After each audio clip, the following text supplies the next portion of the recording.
forecast to see 105. KSL meteorologist Matt Johnson says the chance of hitting a record 107 those days is not off the table. Salt Lake County Animal Services is warning pet owners near the avenues to be wary of coyotes and other wildlife after multiple pets were found dead. They don't know for sure what kind of animal is responsible, but there have been an increase in coyote sightings in the area. They encourage pet owners to keep their animals on a leash when they go outside or keep them indoors. Our top national story this hour from ABC News. Multiple people were attacked by the same shark in Texas. We do want to remind everyone this is not just happening in the South. Even up here in the Northeast, there's been several instances of shark sightings. In New York, the lifeguards are now armed with drones to keep an eye out for them. And already this summer, there's been some instances of beaches on Cape Cod that have been shut down because of multiple great white shark sightings. ABC's Trevor Alt reporting. Your money at this moment, the Dow is up 167 right now. That's 0.4%. We're at 39,542. KSL weather is coming up next. Hot today, but hotter tomorrow. We'll check it in just a moment. KSL News Time is 9:02.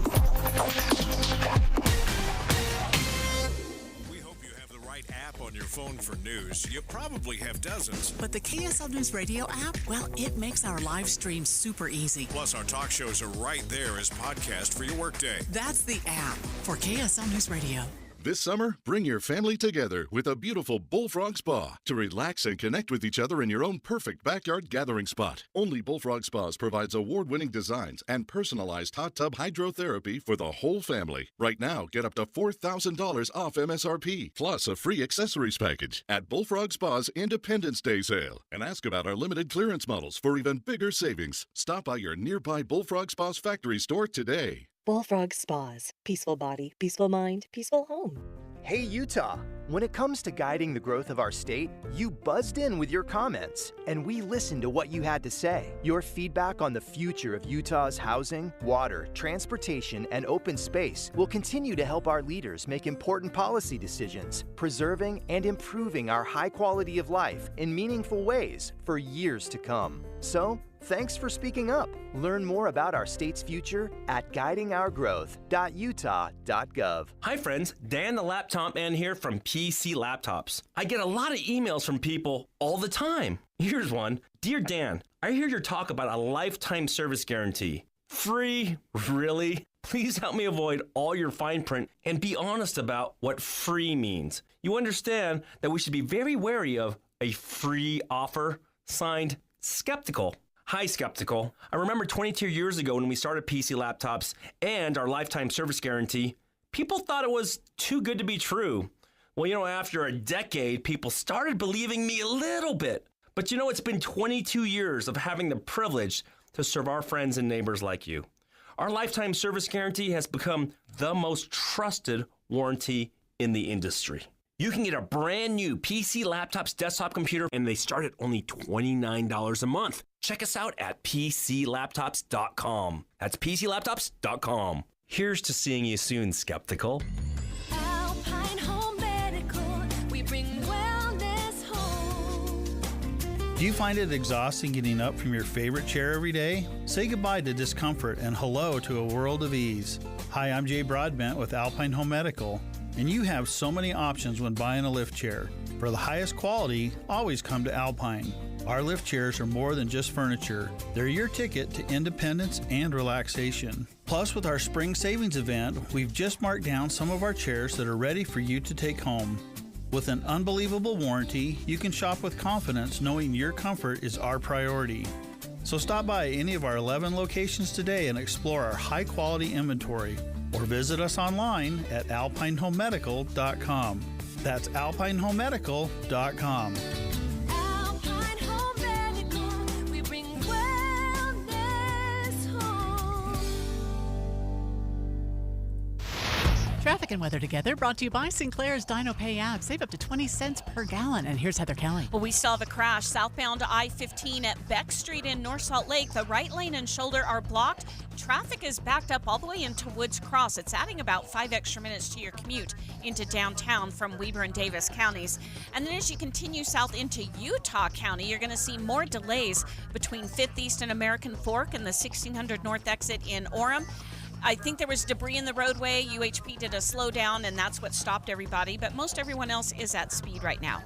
Use Superior Water and Air for all your HVAC and plumbing needs. Call 974-9090 or visit superiorwaterandair.com. Superior Water and Air. Heather Kelly in the KSL Traffic Center. Looks like the extreme heat isn't with us yet. Today will be 94, 100 tomorrow, 105 by Thursday. Right now it's 75 degrees. I'm Amanda Dixon from the KSL Common Spirit Health Studios. Listen online at kslnewsradio.com. We're Utah's news, traffic, and weather station. Dave and Dujanovic, your morning companions for talk, analysis, and key perspectives on Utah's biggest stories on KSL News Radio. What a weekend. My goodness, a lot has happened after the 4th of July, and we are still no closer to calling the race of Congressional District 2. Maybe we're a little closer, but it's still too close to call. Filling in for Debbie Dujanovic today is KSL at Night host Adam Gardner, political insider. And Adam, my goodness, I feel so bad for Celeste Malloy and Colby Jenkins. I keep saying, like, they have basically purchased all of the Pepto-Bismol across the Wasatch Front down into southern Utah because that's what they have to be living on. And it's just a hurry up and wait game. Yes. I mean, can't do anything about it. There's nothing you can do. You can just wait. But we're going to talk about kind of a little known like subject of what, if there's nothing to do, what can you spend your time doing? And that's talking about like cured ballots, and we're hearing all these new terms. It's like hanging chads down in Florida. This is totally the 2000. The Utah hanging chad. Like, this is what we're talking about. Cured, uncured ballots. Well, Colby Jenkins, who again is challenging Representative Celeste Malloy for the 2nd District. This is the primary that happened a couple weeks ago. He filed a lawsuit. He wants to get voters' names and addresses of uncured ballots. Now, if you're wondering, well, what in the world is an uncured ballot? What is a hanging chad? I can't remember all of this. Let me walk you through it briefly. So when you're filling out your ballot, you vote, and then when you put it in the envelope, right before you seal it, you have to sign it. That signature is absolutely the key. When you sign it, then you close it up. They rip that tab off. Before they even look at your ballot, they try to verify your signature. And what I mean by that is they look at the signature you just scribbled out. They compare it to other signatures that they have on file, probably something that you got that you scratched out on your driver's license, right? But it's not the only one. There's lots of different signatures. They have something like 20 or 30 years of your signatures on file. This is not like a fly-by-night thing like, oh, this one doesn't match at all, or your A's look a little different. No, they're comparing all of your signatures, and they can tell if your signatures change. So when they're comparing these, if they cannot figure out if the signature on the ballot is the same as what they have on file, they don't throw it away. They just put it into a second file, and they call it a second look. And what they do is they look at it and they pull as much information. If they cannot verify that signature, then they start reaching out to you. They'll reach out to you by mail. They'll reach out to you by email, text, and phone call. I think those are the 4 ways that they'll reach out. Yeah, to you. and they ask, at least in Salt Lake, I don't know what other counties do, but in Salt Lake, when I receive my ballot, right by my signature, it says, do you want to provide a preferred email and text? Yes. My wife will never, she goes, I don't want them to know that information. I go, they already know all of that information.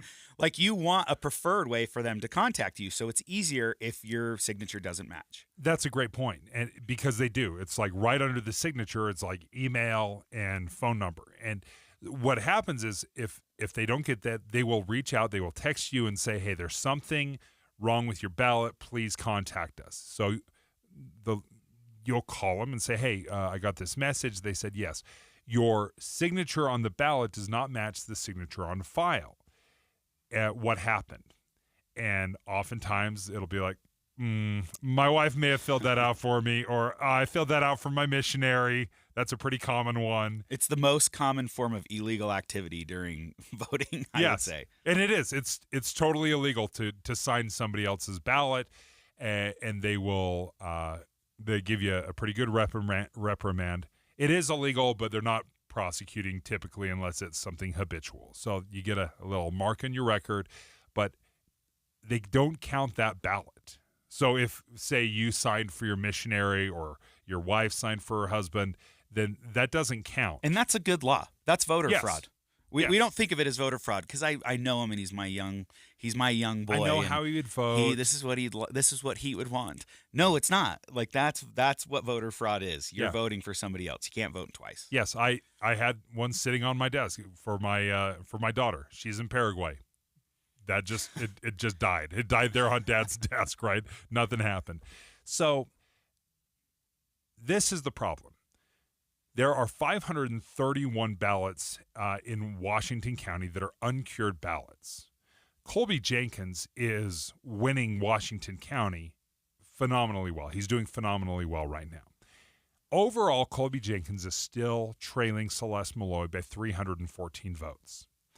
So what he's interested in is making sure that all of these uncured ballots get cured, so that they verify the signature, that these votes get counted, because by the end of the 2 weeks after Election Day, after the canvass is done, if there are any uncured ballots, if they haven't been able to reach out and verify the signature, those ballots do not get counted.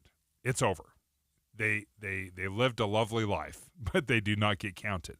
So what Colby Jenkins is asking the county clerk, the Washington County clerk, is, hey, can you provide me the names and the addresses, the way you're contacting these folks? And we want to just help out. We just want to call folks and say, hey, listen, your ballot has not been counted. There's some sort of discrepancy. Reach out to the county clerk. We just want you to know that if you want your vote to be counted, you have to verify your signature first. That's what Colby Jenkins is asking of the Washington County clerk. The Washington County clerk has said, no, we're not doing that. I'm not going to give you a list. So the question, Adam, is why not? What are some of the downsides that you would see with the county clerk providing a list of voter names and contact information? That's a great question. I think that the counties by state statute they control that. So the county clerk decides if they give the list or if they don't give the list. So they get to make up their own mind. In Washington County, the reason they didn't want to give them out is because they didn't want campaigns harassing voters. And let me just paint a scenario for you. Okay. Every campaign will do this. Celeste, Colby, it doesn't matter the race or the campaign. When I get that list, if I'm Colby, I get that list and I say, okay, we're going to start calling folks. And I call and I say, hey, Dave, this is Colby from the Colby Jenkins campaign. I'm running for Congress. How are you? Hey, were you able to vote? Oh, yeah, I wasn't a fan. I didn't vote for you. Please don't call me.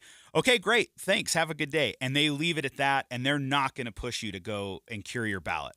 Okay. But if I call you and I say, Dave, this is Colby Jenkins. Hey, Colby, I voted for you. Well, great. Did you know your vote isn't counted yet? You need to get down to the county clerk's office today and sign an affidavit that you voted. And because I know you voted for me, and we need your vote. Every vote counts. Does he think that this is going to help him win in Washington County? No. The key is it's going to get him close enough to where we're in recount territory. That's what he's hoping for. So, yeah, that again, total hypothetical of how the phone calls could go, but you could see where a candidate, whether it's Colby Jenkins or Celeste Malloy or anybody else that had access to these lists, you could see how maybe some of the bias or maybe just open campaigning would still continue, why the county clerk would be hesitant maybe to turn those lists over. Well, it appears, according to this article in the Deseret News that I'm reading, that Salt Lake County actually did turn over the list of uncured voters. And we will talk to Salt Lake County next, and Lanny Chapman can describe and explain to us why she thought it was appropriate or defend why she thought this was a good idea when the other counties, the other 12 counties in that district, have refused to turn that over to the Jenkins campaign. And also, just happening right now at 9 o'clock, there is a preliminary hearing to determine whether or not Washington County can turn over this list of uncured voters. So up next, we'll talk to the Salt Lake County clerk. Dave and Dujanovic. Dave and Debbie go out of their way to make sure you hear all sides of a story. They're working the phones to get several viewpoints on for you. Hi, it's Tim and Amanda. We get you the full story, too. We have you covered on KSL News Radio. Hey, one of Just the things 2 weeks left before the historic announcement. Tim is going to Paris. He'll be live for us on KSL all that week. Get special coverage on the final preparations and decision for Salt Lake City 2034. Listen at 7:30, 8:30, and 10:30 in the morning this week on KSL News Radio. You guys know Master Electrical Service. They've been around since 1954. It's the name you've trusted for so long for all of your electrical needs. Well, they have very exciting news to announce. Master Electrical Service has joined with Mountain Home Services. So it's not just electrical, it's HVAC, heating and air, plumbing. It's one-stop shopping for your home needs.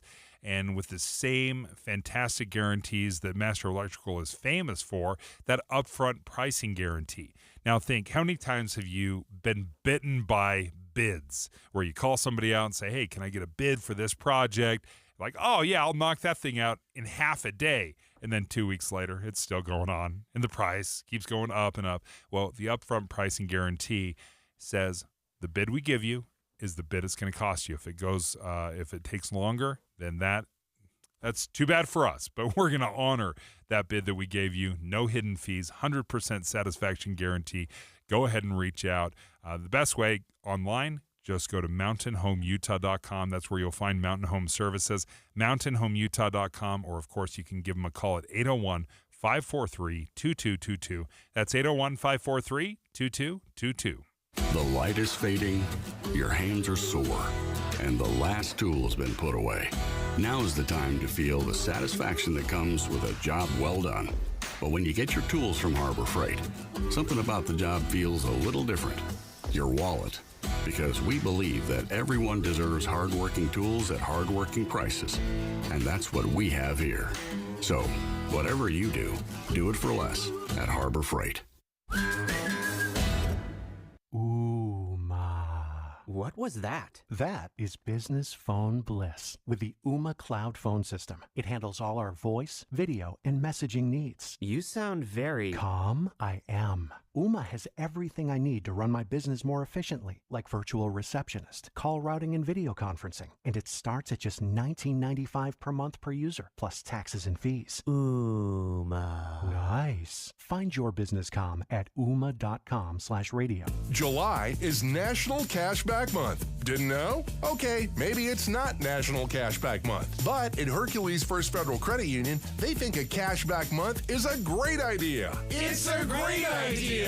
Told ya. So get ready for cash back in July. Cash back in July? Okay, that's enough. But first, let's talk benefits of being a member at Hercules. You'll receive $150 when you open a new checking account with a qualifying direct deposit, as well as getting access to travel rewards and cash back with the Hercules Lifestyle Rewards debit card. Get up to 25% cash back when you use Ticket Express to purchase tickets for theme parks, movie theaters, and local events starting July 1st through the 31st. Details await at HerculesCU.com. That's HerculesCU.com. Hercules Credit Union, growing stronger together.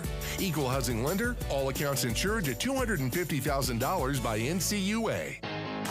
At JCW's, we think tipping might be getting a little out of hand. Like when you're asked to tip at the register before you've even been served, or when you're at the yogurt shop and find yourself serving yourself. And don't even get us started on frosted tips making a comeback. That's why at JCW's, when you pay for a 3rd-pound ranch bacon cheeseburger, that's what you pay. And no one at the register is going to stare longingly at you while you awkwardly maneuver through the tip screen for food you don't even have yet. Honestly, we're just happy to see you at any of our 5 locations in Provo, South Jordan, Lehigh, Harriman, and American Fork. So come on in and enjoy some quality time and great food with family and friends. And we promise, we won't be pushing you for a tip. Hey, this is Chris with JCW's, and we just want to say thank you, and especially to our loyal customers. We want you to know that at JCW's, your business is all the tip we need. JCW's, quality and a lot of it. With a 3 things you need to know this hour. I'm Amanda Dixon. First, President Joe Biden wrote a letter to Democratic lawmakers claiming to be just fine, and now is the time to band together, not fight about the nomination. Second, the Silver King fire on the Beaver and Piute County line has already burned more than 10,000 acres. It is 10 times bigger than it was just Saturday morning. And third, Salt Lake County Animal Services is warning pet owners near the avenues to be wary of coyotes and other wildlife after multiple people found their pets dead. They believe it's a coyote on the loose. Right now, sunny and 75 degrees. Back to David Dujanovic on KSL News Radio. David Dujanovic. It's been a couple of weeks. David Dujanovic. Special coverage of the top local story. It's been a couple of weeks since we've all voted in the GOP primary. Actually, the only people that got to vote are registered Republicans. So, registered Democrats, sorry, you didn't vote. You didn't get a vote in this one. But Colby Jenkins and Celeste Malloy are battling it out right now. There's only 314 votes separating the two. If it gets down to, 260, 270 votes? Yeah, something like that. It's like an automatic recount. We're not there. I think we're at 0.3% difference between the two. It's got to be 0.25 to trigger that automatic recount. That is so stressful, obviously, for the two parties or two candidates. Filling in for Debbie Dujanovic today is Adam Gardner, host of KSL at Night. And Adam, it has been close, and it started off like right after Election Day. Celeste Malloy had a pretty comfortable, about a 3,000 vote lead, and then it has just whittled away throughout the last couple of weeks. Yeah, you've seen Washington County seems to have taken a little longer to count all of theirs. Colby did really well, and every time Washington County released a big batch of votes, it would cut away at Celeste's lead. And the way we do voting, it's really not over on Election Day. Some are when statewide vote, like the governor's race, that was called after about 20 or 30 minutes. It was not close. It's a 10% difference. Yeah. Statistically, no way to make it up. That's not the case in this race, and it still has not been called. So what is still the question mark is what we refer to as uncured ballots. Now, those are the ballots where there's some sort of discrepancy. Typically, it is a signature discrepancy. So when you send in your ballot, you sign your name. If that name that you signed on your ballot doesn't match what is on the county clerk's records, then that's the discrepancy they have to address. So they set that ballot aside. They don't count it yet until they can contact you, text, email, phone call, and they will say, hey, Adam, I noticed that on your ballot, your signature is different than what we have on file. And you say, oh, yeah, I've totally changed my signature. The old one was not cool enough, so I have a new signature, a cooler signature. They're like, yeah, you can't do that, man. Well, what's interesting to me is I have a friend who has a 21-year-old son. Yeah.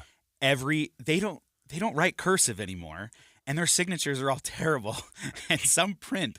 And so my friend was telling me that they have never counted his ballot when he mails it in because his signature is different every single time. Every single time. And so this time, he's like, I sat my son down and I said, your signature is terrible.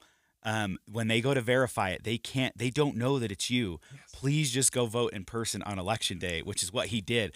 But it kind of gives me a lot of confidence that they're catching all of these. Like those that aren't correct, they're stopping and saying, well, something doesn't look right. Please come in and verify it. So one of the things that the Colby Jenkins camp wants is, okay, there are 531 votes in Washington County that have not been counted yet with these uncured ballots. What he wants is a list of those names, the contact information, so that they can reach out and say, hey, your vote hasn't been counted yet. Please contact the county clerk and, answer their questions. Just about every county in the 2nd District has said no to that request, that we're not going to turn over the list of names of these uncured ballots. Salt Lake County appears, according to this article in the Deseret News, has said, yeah, we will hand that over to you. So joining us right now, is Lanny Chapman, the Salt Lake County Clerk. Did I get that right, Lanny? Did that request come from Colby Jenkins, and did you provide the uncured list to that campaign? Yes. So to the campaign, we did, and that's something that we do as a matter of course for a couple of reasons. One, it's a record that we've created, and under our grandma laws here, so our records laws for governmental entities, if there's a record, it's presumed to be a public record unless there's an exception. I don't see an exception to it, especially the way I do it. And frankly, the parties and the candidates themselves can help us make sure we're able to count those votes, that we're able to cure those ballots so that we can count them and include them in our canvass statistics so that everybody who took the time to fill out their ballot and mail it back in has that opportunity to have their vote counted. Lanny, can you walk us through what that process looks like when you or your staff calls a voter who has an uncured ballot? Tell me how that conversation usually goes. Sure. Well, so I'm going to take 2 steps back. Under Utah law, within 2 business days of us rejecting a ballot, and we're going to reject a ballot for a lot of the reasons that you've already said, because the signature doesn't match, or they signed as a power of attorney. In the state of Utah, we do not allow people to sign under power of attorney. But really, one of the largest culprits is people forgetting to sign that ballot affidavit in the first place. So we will send them a letter. If we have a phone number, we will call the voters. We will text the voters. We will email the voters. We will do everything short of sending, like a courier pigeon to remind them of their ability to cure it, signing an affidavit and sending it back to us so that we can continue to process their ballot. So what percentage of folks that you contact actually respond and sign that affidavit and make sure their vote's counted? Do you have a pretty good statistics? We're typically about 50% of those cure letters that we send out. They don't want to be contacted.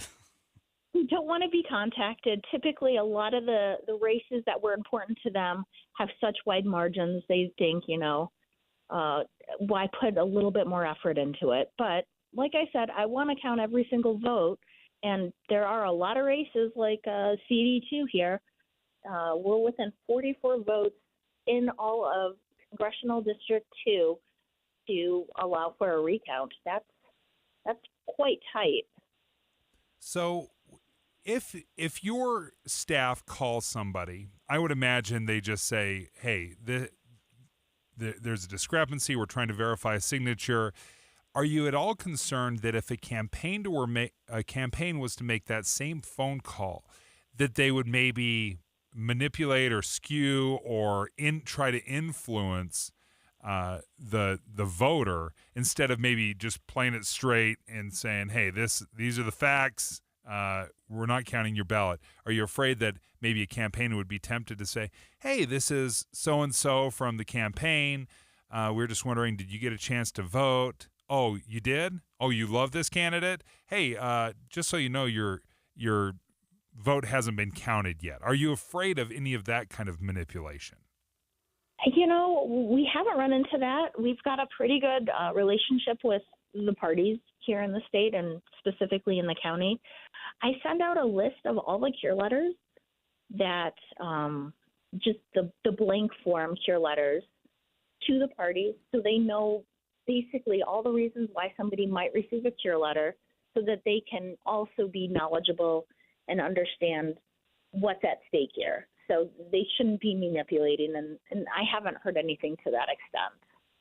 So just to be clear, are you the only county clerk that has released this to your knowledge? I am not. Okay. Others have? Yes. Okay. Well, we appreciate you joining us. Lanny Chapman, Salt Lake County Clerk. We continue to follow this story.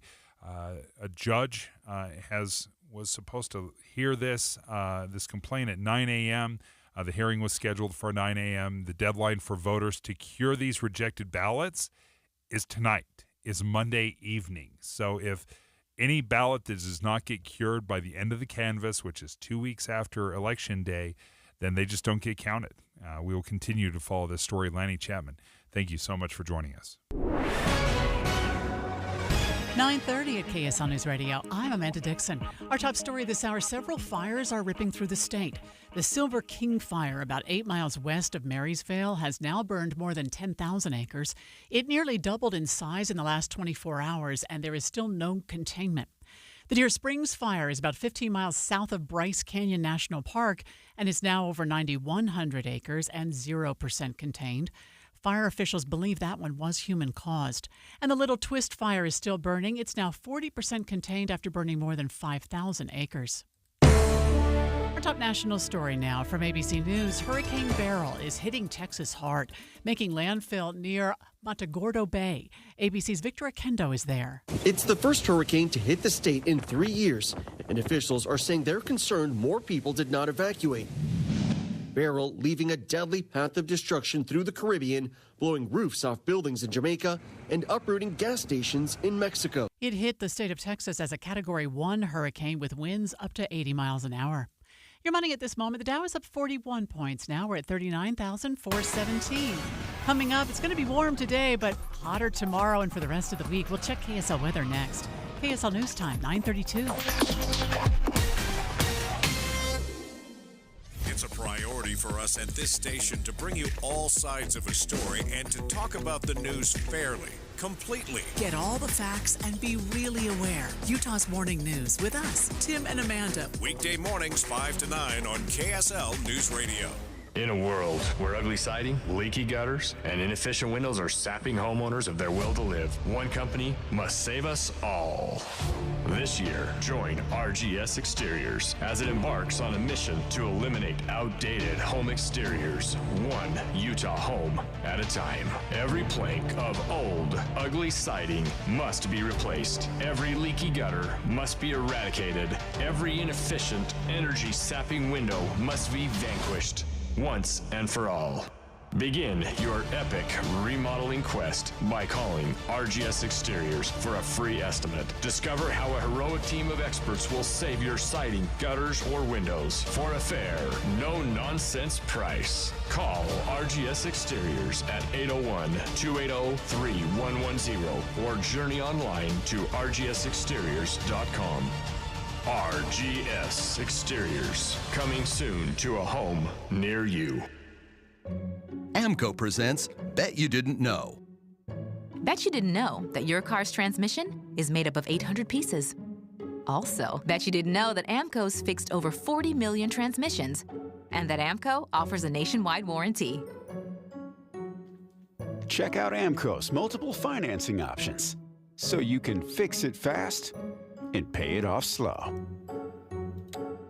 That's AMCO, AA, MCO. A happy place comes in many colors. One that leaves you feeling refreshed. Something that gets you all fired up. Or gives you the space to chill.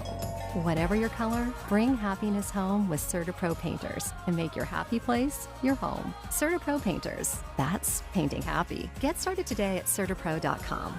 Each CertaPro Painters business is independently owned and operated. Contractor license and registration information is available at CertaPro.com. Welcome to Staples, young man. Tomorrow's my big day. Big day? First grade. Aw, well, Staples has crayons, markers, glue. I need a laptop. Oh, yeah, sure. With Staples Hot Deals, you can save up to $300 on select PCs for school. Wait. The finances are Mom's department. Right. I'm looking for performance, like a Core i7 processor. Boy, first grade has really changed. Tell me about it. Save big on tech for school with super low Staples Hot Deals. Right now, get up to $300 off select PCs at Staples. Ends 8/24. Hey everyone, it's Ted from Consumer Cellular, the guy in the orange sweater, and this is your wake-up call. If you're paying too much for wireless service, you don't have to keep having that nightmare. Consumer Cellular has the same fast, reliable coverage as the leading carriers for up to half the cost. So why keep spending more than you have to? Seriously, wake up and call 1-888-FREEDOM or visit consumercellular.com. Savings based on cost of Consumer Cellular single line 1, 5, and 10 gig data plans with unlimited talk and text compared to lowest cost single line postpaid unlimited talk, text, and data plans offered by T-Mobile and Verizon January 2024. Traffic and weather together brought to you by Sinclair's Dino Pay app. Save up to 20 cents per gallon. And here's Heather Kelly. We've got a little bit of slowing southbound I-15 as you go through Kaysville heading toward the Park Lane exit in Farmington. And after that, you'll have still more stop-and-go traffic between Center Street and North Salt Lake down to Beck Street. That is due to an accident still in the cleanup stages blocking the right lane and shoulder. And even more slowing southbound I-15 in Utah County as you make your way through most of American Fork down into Linden and 1600 North in Orem. Heather Kelly in the KSL Traffic Center. The extreme heat hasn't quite hit us yet. Today will be about 94, 100 tomorrow, 103 Wednesday, 105 on Thursday. Right now it's 77 degrees. I'm Amanda Dixon from the KSL Common Spirit Health Studios. Listen online at kslnewsradio.com. We're Utah's news, traffic, and weather station.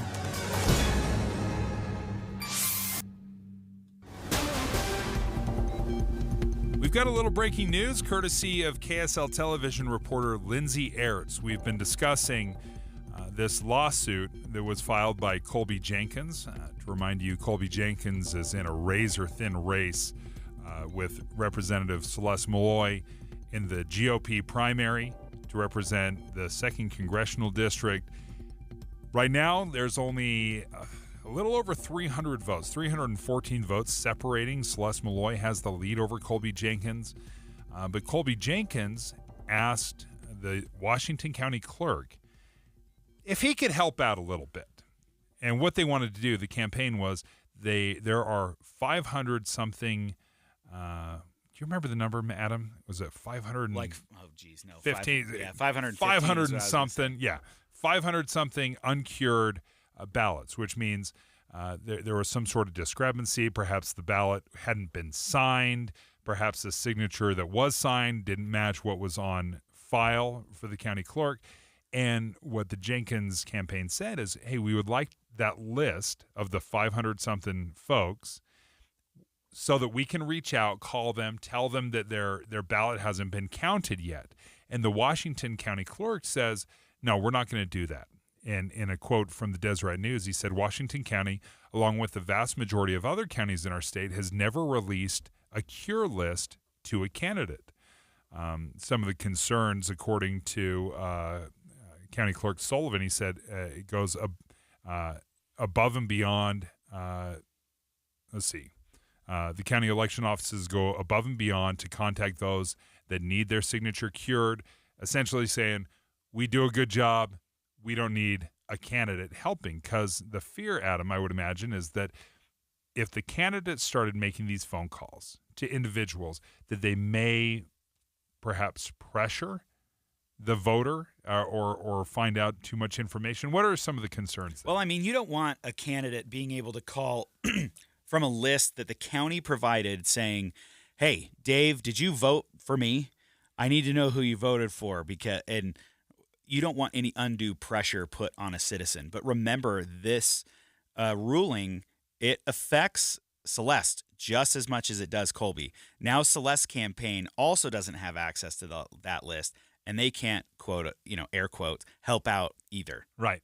Well, Lindsay Aerts just said there was a judge that looked at this morning starting at 9 a.m., and a judge has ruled that the Washington County Clerk does not have to give the Jenkins campaign a list of voters whose ballots need to be cured. So it was rejected, saying that it does fall under the discretion of the county clerk whether or not they want to give that list of uncured ballots to the candidate. Now, we just talked to Lanny Chapman, who's the Salt Lake County clerk, who said she will provide that list to candidates if requested. And that's not a bad thing. The state law says each county can do whatever they want. So Lanny is following the law when she gives that list out, and I think she's doing a great job. And then in Washington County, they are following the law when they say, no, you don't have access to that list. Washington County's clerk, Ryan Sullivan, said again to the Deseret News, he said, this is a voter privacy issue for me. I don't want to release voter information to campaign volunteers, only to have them show up at a voter's doorstep and potentially harass them into disclosing who they voted for. Voter anonymity is a bedrock principle of our constitutional system, and releasing cure lists, especially in a small county or close races, could result in people's votes not being private. What do you make of that? You know what? I don't think he's wrong. He's just trying to protect his voters. Voter privacy is a big deal. You know, back 100 years ago, you used to vote with a red envelope or a blue envelope, and everybody kind of knew how you voted and where you voted, and and would count. So you knew if the union bosses handed you a ballot, exactly who you were voting for. They would ask you before you actually took the ballot. We've gone to great lengths nowadays to make sure that that doesn't happen, and his concerns are valid. Now, there are only, as we said, 500-something votes, 531. I finally found the number. 531 challenge ballots in Washington County. Now, you may be wondering, well, why is he so interested in Washington County? Why is Colby Jenkins so interested in Washington County specifically? Well, he's up 60% to 40%, something like that. He won by thousands of votes. So we hearken back to 2000 with Al Gore wanting a recount in Florida. Well, he didn't ask for the whole state to be recounted. He wanted Miami-Dade, where he knew that he won by a wide margin and was hoping to increase that amount of votes. Colby's doing the same thing, and I don't blame him. So I did some quick math. Of the 531 challenge votes, let's say that every single one of those got cured, and the same 60-40 split is working. It still would not be enough for him to overtake Celeste Malloy. He would gain probably 100 votes, 101 votes, if the same percentages held true. What it would do, though, is it would shrink Malloy's lead to the point where there would be a mandatory recount. And that is, I think, where the real... That's his goal. Yeah. And there's no promise, there's no guarantee that even on a recount that, that he's going to come out victorious. But that really is the next practical step for his campaign. Again, it keeps him alive. It keeps him alive. And at this point, that's what the campaign is looking for. But again, breaking news, according to Lindsay Aerts, a judge has ruled that the Washington County Clerk does not need to give those ballots out. Okay, I want to get a quick update from Adam Small, who's been covering the Silver King fire that started, I believe it was on Saturday. Was it from a lightning strike, Adam? Yeah, so it actually started on Friday, but it really started to expand Saturday. But yeah, so we've heard from multiple official sources that it did start by lightning on Friday. Just to kind of put in perspective how quickly this thing grew. Right now, it's grown to more than 10,000 acres. This thing wasn't even 700 acres 48 hours ago. This thing has spread very quickly, and it is threatening. According to state officials have placed a request in with FEMA for help with the wildfire fighting costs, which they've approved. So hopefully up to 75% of the costs are actually going to be covered federally, which is a huge help. But according to FEMA, at the time they got that request for help, almost 300 homes are threatened by this fire. We know that there are a bunch of people living in this canyon just a few miles west on the west side of it's called Marysville. It's down in Paiute County. A bunch of people up in that upper canyon near this fire have been ordered to evacuate already, and they're still fighting this fire. It's still 0% contained today, but we did get a little bit of an update this morning that, hey, we're going to try to scout out, try to hopefully build some more fire lines to help get some kind of containment on this thing, because it has spread so quickly in just 2 days. It's scary. So remind us of those numbers. Sorry, Adam. How big was it 48 hours ago, and what is it right now? 48 hours ago on Saturday morning, it was under 700 acres. To this morning, it's over 10,000. And I imagine the heat has just got to be wreaking havoc on this thing. There's no rain in the forecast. Yeah, exactly. No, Utah, and that part of Utah, I believe, was under red flag warning for part of the weekend. I can't remember which day exactly, but high heat, really low humidity. It's the whole thing with the state. I mean, we're going to be hitting 105 here in Salt Lake City in just a couple days. I mean, you're talking like St. George, they're looking at 115 on Thursday. So this heat and dry weather is just not helping. And so it's moving quickly, and they're trying to get a handle on it. They're attacking it from the air, all angles. It's all hands on deck for sure. So there are 300 homes that are in danger, but no homes so far have been lost? No homes lost so far, but we do know that almost 300 homes are, FEMA put it, at risk. Like they're threatened by this fire. Adam Small, thank you for joining us. KSL News Radio reporter has been following this Silver King fire. It started off about 700 acres on Saturday. It just has doubled and doubled and doubled. Now we're looking at over 10,000 acres. 0% contained. We'll continue to follow that. Up next, you'll remember not long ago, in the last month or so, last couple of months, we've had several road rage incidents that have turned tragic. Well, there's a new road rage law in effect. Lieutenant Cameron Roden from the Utah Highway Patrol joins us next to break it down. Dave and Dujanovic. Current events can have a lot of moving parts. Our job is to make it easy to keep up. You're part of a bigger world, so spend 15 or 20 minutes here and be part of it. Join us weekday mornings between 5 and 9 on KSL News Radio. Introducing Peach Doors and Windows. Are you ready to upgrade your home with stunning new windows but are overwhelmed with how to begin? Look no further than Peach Windows. You know at Peach, they are all about giving you options. Peach offers a wide selection of wood windows, sleek modern black metal frames, European tilt and turn windows, plus much, much more. It's not just about looks, it's about durability and security to protect what matters most. Let them help you find the perfect match for your home, budget, and personal style. Visit their showroom and see for yourself. No pushy sales tactics, only guidance from their experienced staff. No inflated markups just to offer so-called discounts. See their 5-star reviews where customers rate them on their attention to detail through every step of the sale and installation process. Amazing home transformations begin with windows and doors. Serving Logan to St. George, just Google Peach Building to see for yourself. At KSL News Radio, we have a 30-year legacy of honoring Utah teachers, but we can't do it without your help. Please tell us about an important teacher in your life on the KSL Teacher Tribute Wall, presented by Cypress Credit Union. Each month, one lucky teacher wins a $500 gift card from Cypress Credit Union, a $250 gift card to Harmon's, plus season tickets to Hale Center Theater.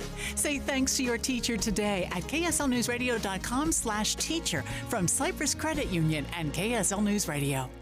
This is the story of the one. As head of maintenance at a concert hall, he knows the show must always go on. That's why he works behind the scenes, ensuring every light is working, the HVAC is humming, and his facility shines. With Grainger's supplies and solutions for every challenge he faces, plus 24/7 customer support, his venue never misses a beat. Call quickgrainger.com or just stop by. Grainger, for the ones who get it done. Life hack number 7. Get an iPhone 12 on Straight Talk. Life hack. Here's how it works. You walk into Walmart, go to the electronics section, ask for iPhone 12 with 5G and a dual camera system, and select the new Silver Unlimited plan. They'll smile because it's a good plan. You get real unlimited data all for just $20 a month for the whole first year. Get it at Walmart or StraightTalk.com. Straight Talk. Less dollars, more sense. Taxes and fees apply. Requires activation of iPhone 12 and a new Silver Unlimited plan or higher end auto pay enrollment. $25 a month service credit applied for up to 12 months if eligibility requirements are met. For network management practices, visit StraightTalk.com. It's time for Rush Hour Rivals. In one corner is a helmet-donning bicyclist.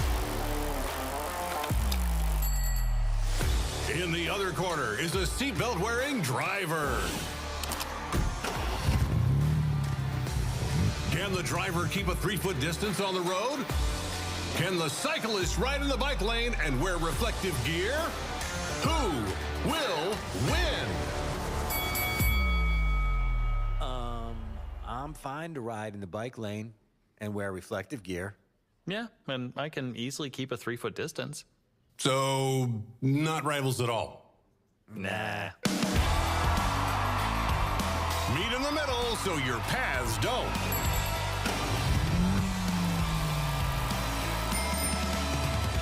A message from the Utah Department of Public Safety. Hey, Steve, have you noticed your utility bills? Mine have almost doubled. Yeah, trust me and call Brad at Gillette Heating and Air Conditioning. He got me not just a better system, but a carrier for about half the price of the big HVAC companies. You know, these super high energy systems can save thousands on utilities, and Brad showed me how to get almost $5,000 in utility and government rebates. You have their number? 385-GET-HEAT. I even heard that if you get a system before the end of the month, they'll throw in a free water heater. 385-GET-HEAT. Yep. Got it. Or head to GilletteServices.com. The Good Feet Store. The life you love starts here. At Common Spirit Health, we don't just see a cancer diagnosis. We see you, and you don't have to do this alone. We believe you should be surrounded by your people, so you can keep them close while you get care close to home. Supported by our care team from diagnosis to treatment and beyond. And strengthened by treatment tailored to you. Because there's no one-size-fits-all approach to cancer care. Find cancer care with human kindness close to you at mountain.commonspirit.org.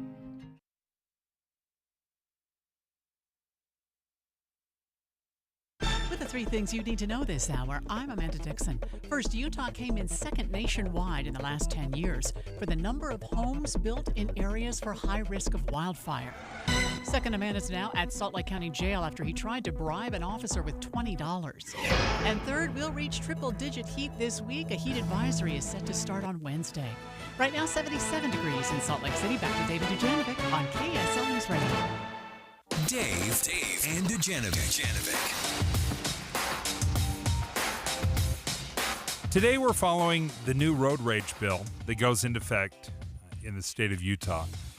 We'll hear from the Utah Highway Patrol how this law is going to be enforced, how this is going to give us safer roads, safer driving. But I want to remind you, and Adam Gardner is filling in for Debbie Dujanovic today, who's off. We had in the last couple of months, several road rage incidents. And one specifically I remember was Michael Brown. And this was a dad. He had a couple of his sons with him. And there was this road rage incident, like brake checking and following, and, pretty typical for road rage. Well, he pulls off into a neighborhood, and they end up getting out, and he gets in a fist fight. So these two men get in a fist fight. And Brown was knocked unconscious. He dies from that fight. He passes away, leaving behind his wife and his 2 kids were in the car. They were watching it. Oh, man. They were watching it happen. 38 years old, dies in this road rage incident. And we had his sister-in-law join us on the show. And this is what she had to say. I think the most important thing to remember is how Mike was dedicated to those 2 boys, and he would do anything to protect them. And we think that's what his thought process was as he was involved in this incident, that he just wanted to protect the boys. Fortunately, they were a witness to the entire scene. They were actually on their way to meet their mom for lunch, and then they were going to go to the Bees game because Michael coaches the boys in baseball, and they were going to be the team on the field that night. And instead, they ended up in a police station and having to recount what they saw.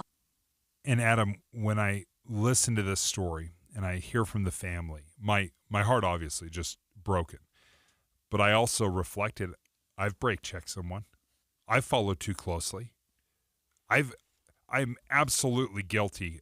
I've never gotten out, never gotten in a fist fight, but of course I've done something, maybe road rage light. And I think many of us are guilty of this. It never gets this bad, fortunately. Well, this is such a tragedy, and I think if we don't learn something from it, she mentioned in that interview where he would do anything to protect those kids. And we need to remember next time we're driving that's how we protect our kids. If somebody cuts you off, if somebody brake checks you, you need to take stock in your cargo and what that means for your family and your loved ones, that you can't let this escalate. Joining us right now, Lieutenant Cameron Roden with the Utah Highway Patrol. Something that the state has tried to address is road rage. There's a new law that just took place. What can you tell us about this new law? Yeah, those are some very great points that people need to consider as we look into this new road rage law. We're actually one of the first in the nation that's ever addressed this issue. The 4 aspects of that is, 1, there is an educational campaign that's put into place, letting people know that what road rage is, how they can avoid it, what those consequences are. So that is a campaign that we've actually launched recently by preparing some videos that are circulating on social media, where we're letting people know what these aspects of the law and how it changes road rage. 2, it enhances any type of crime from a Class B. So by chance, if during a road rage incident somebody commit an assault, that assault would go from like a Class B misdemeanor up to a Class A misdemeanor. So any type of charge that there is would be enhanced by 1 degree up to a felony. The other part would be in situations where it is really egregious. A judge on a first offense, if he deems it's necessary, can take driver's license action on the person that has been cited. And then the last part, it also gives officers a tool to be able to impound a vehicle and help get these vehicles off the roadway. Like you guys have mentioned, these things are 100% preventable. They're under our control if we keep control of our emotions. Lieutenant, have you seen, as law enforcement at large, have you guys seen an uptick in road rage incidents? We have. We haven't been able to really quantify and put our finger on how much of an escalation we've seen in road rage incidents, just because there's really not been a tracking mechanism. And this law helps us to do that. It helps us to be able to start tracking how many incidents are involved in a road rage. So it's a really great tool for us that now we can start to look at what situations and what solutions to these situations are and what is working. So, we'll start to look at these numbers over the next few years and see what things are working. One thing that has changed over the last few years is technology. Now it is not uncommon for a vehicle to have some sort of recording device, camera where you could, if someone is being aggressive, that this is being recorded instead of having to, reach into your pocket, grab your phone and try to record someone. Have you noticed that technology has been helpful in identifying road ragers? Yes. In fact, we've seen several instances that have happened here in Utah that have been placed either online or been used in educational purposes, where an individual had a dash cam or they had a cell phone video recording the incident. And, for us in law enforcement, it definitely helps us to understand what happens in the situation. And then we can really see where the situation got out of control. Lieutenant Cameron Roden, thank you for joining us from Utah Highway Patrol. And Adam, there were 4 things he said this new law does. There's an education component to it. There's an enhancement. So if they pull somebody over or you get cited and they determine that there is road rage or this contributed to it, it can enhance it. So a Class B would go up to a Class A, up to a felony. A judge can take away your license, and you could possibly have your vehicle impounded for road rage. This seems like we're taking it more aggressively and taking it more seriously. Well, it'll be interesting to see how different types of road rage incidents will be quantified, like the lieutenant said, because is it just, I assume just flipping a car off, flipping somebody off that cut you off, does that count as road rage? Probably not. But if you cut somebody off and then you take retaliation against that person, then that's a problem. That's road rage. But if somebody cuts you off, they're guilty of cutting you off, probably not road rage. And so that's a great point, because I think a lot of people will think if you get cut off or if someone swerves or does something that triggers you, that they're the ones responsible. I think you made a very good point. It's the retaliation because you can be a bad driver. Like that's still illegal. Yeah, that's illegal.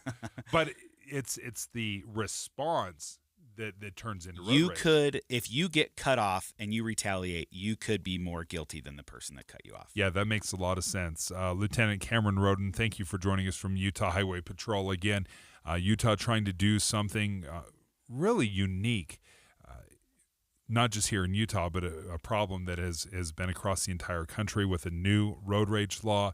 There is several components. There's an education component to the new law. Enhancements. A judge could possibly take away your license or even impound your vehicle.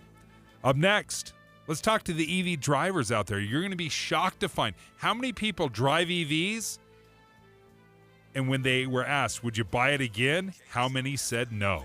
KSL Salt Lake City. From the KSL Common Spirit Health Studios, we're counting down 16 days until the historic announcement, Salt Lake City 2034.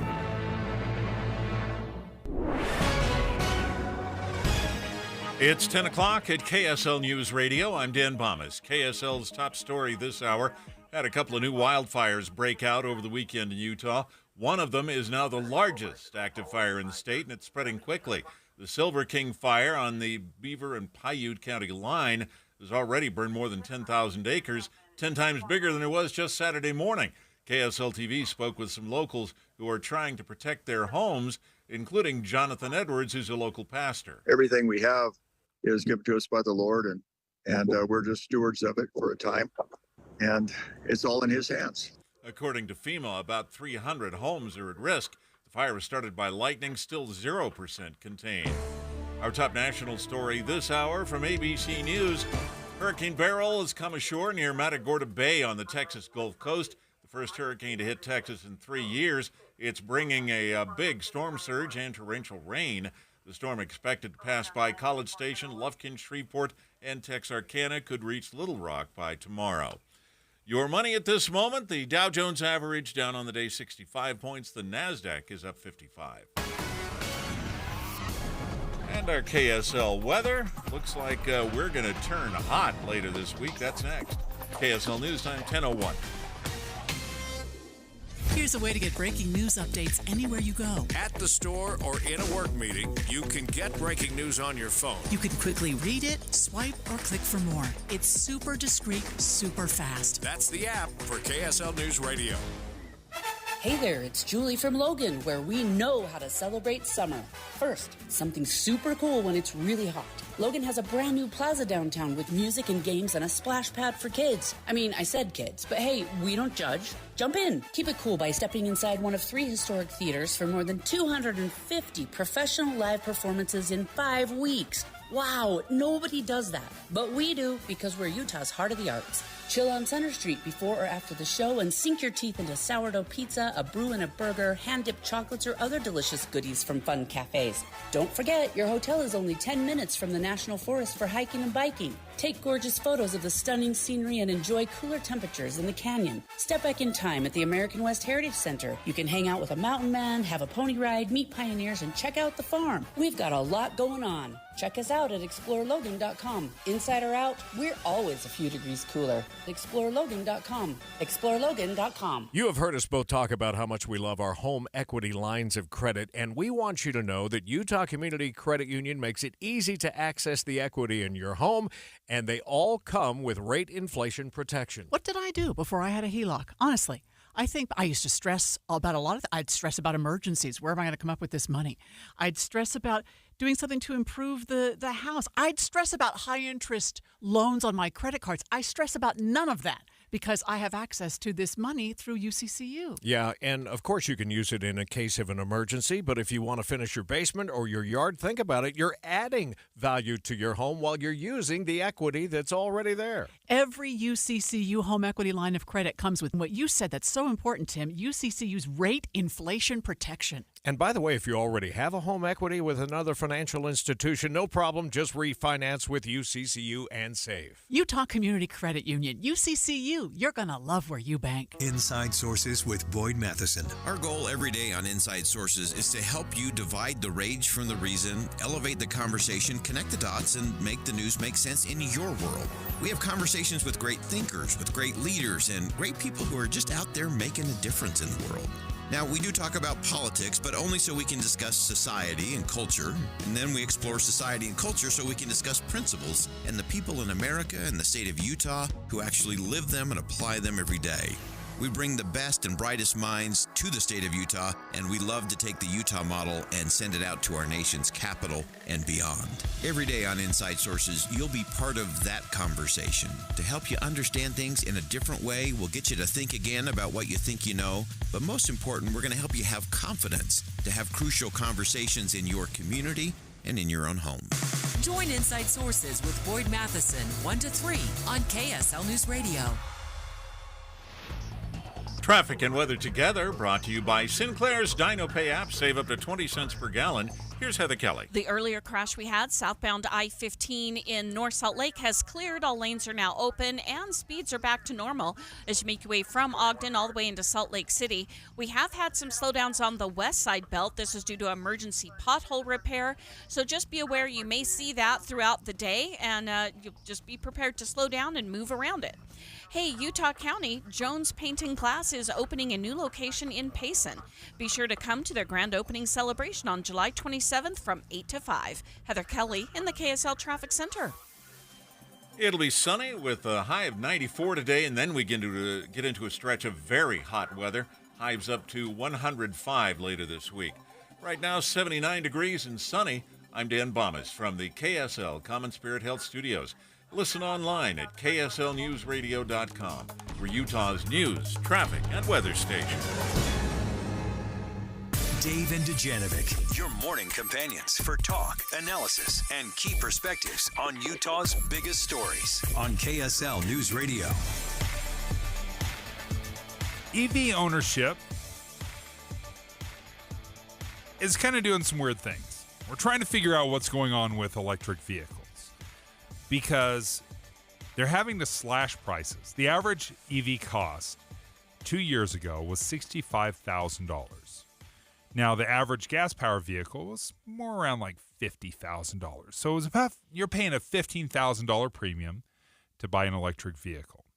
Adam Gardner is filling in for Debbie Dujanovic today, and this has been, the electric vehicle push has been incredible the last few years, in part because the Biden administration has put it at the forefront of their climate policy.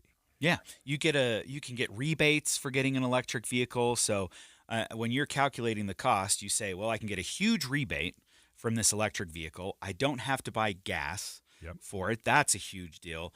And so when you calculate it, you're like, maybe it's a wash, so I'm going to get an EV. And it kind of turns out that not everybody is fully satisfied. Yes, this was shocking. We were having this conversation with Joe Cannon. He was formerly the U.S. Environmental Protection Agency Assistant Administrator for Air Quality. That's quite the title. So it's a big business card. That is a big business card. He's a retired environmental lawyer, and we were talking about the popularity of electric vehicles. And why are prices going down? Because they've dropped in just the last 2 years about $9,000. So instead of costing $65,000, it's about $56,000 now to buy an electric vehicle. So we were talking to Joe Cannon about electric vehicles here, not just in the United States, but here in Utah. Another headwind is recently McKinsey, which is a worldwide major league consulting firm, did a survey of electric vehicle owners and found out that 46% of them plan on going back to a gasoline-powered vehicle. That was such a shock to me. That was such a shock that about half of EV owners have said, yeah, my next car is going to be gas. We're moving back to gas. You know, even rental car companies are doing the same thing. Back in January, Hertz dumped their entire fleet of electric vehicles, 20,000 vehicles, and they wanted a third of all of their fleet to be electric. They realized that was kind of a mistake, that their maintenance is when you're running these things ragged as a rental. Replacing that battery is super expensive. It's like buying a whole new car. There's not enough charging stations, so people are coming into a new city and have no idea where the grid is, and they've just created a whole bunch of problems. That's a great point when we're talking about EV stations. For example, when the bipartisan infrastructure bill passed, they set aside a ton of money. They were trying to build 500,000 EV charging stations across the country. Yeah, we're talking $8 billion, something like that. Yeah, that they huge amounts of money. And 3 years later, you know how many they've built? I think it's like 5. Well, 7. 7. Don't right. short them, Adam.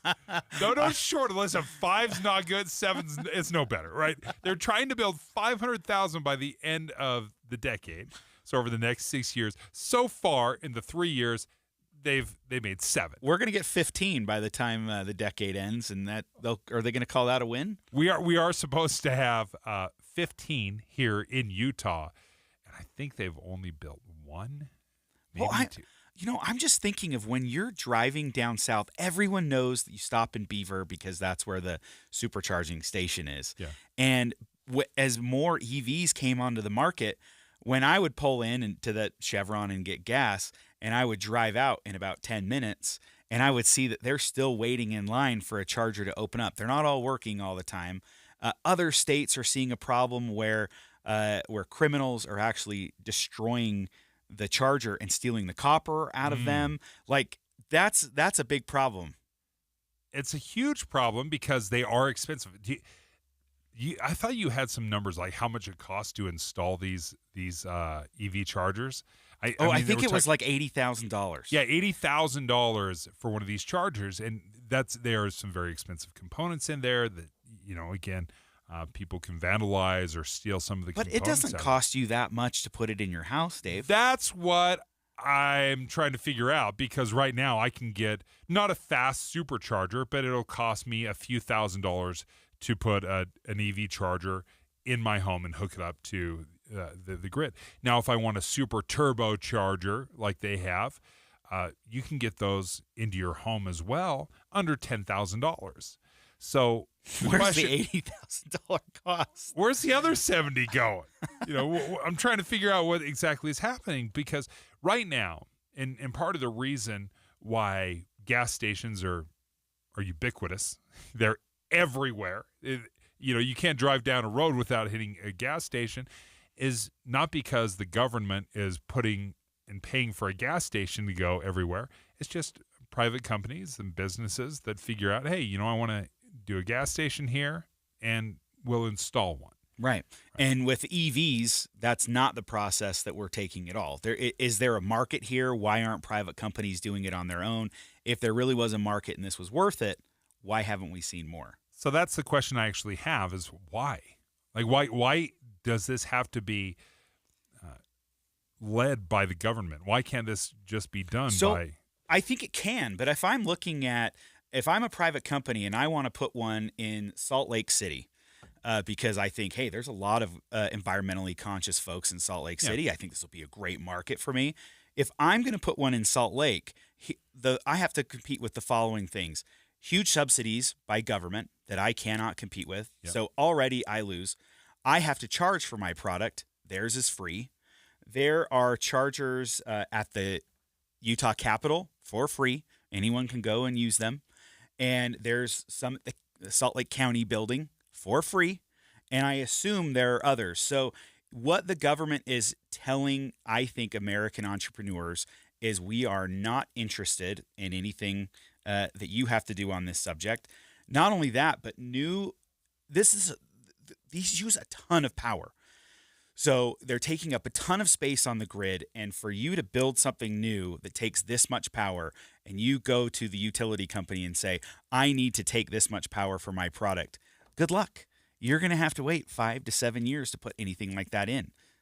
And now you're looking at 47% of EV owners that are saying, I'm going back to my gas guzzler. I'm just going to go back. Like, give me all the SUVs. And I think that's part of what was found in this McKinsey study that surprised people. Here's one quote that I thought was interesting.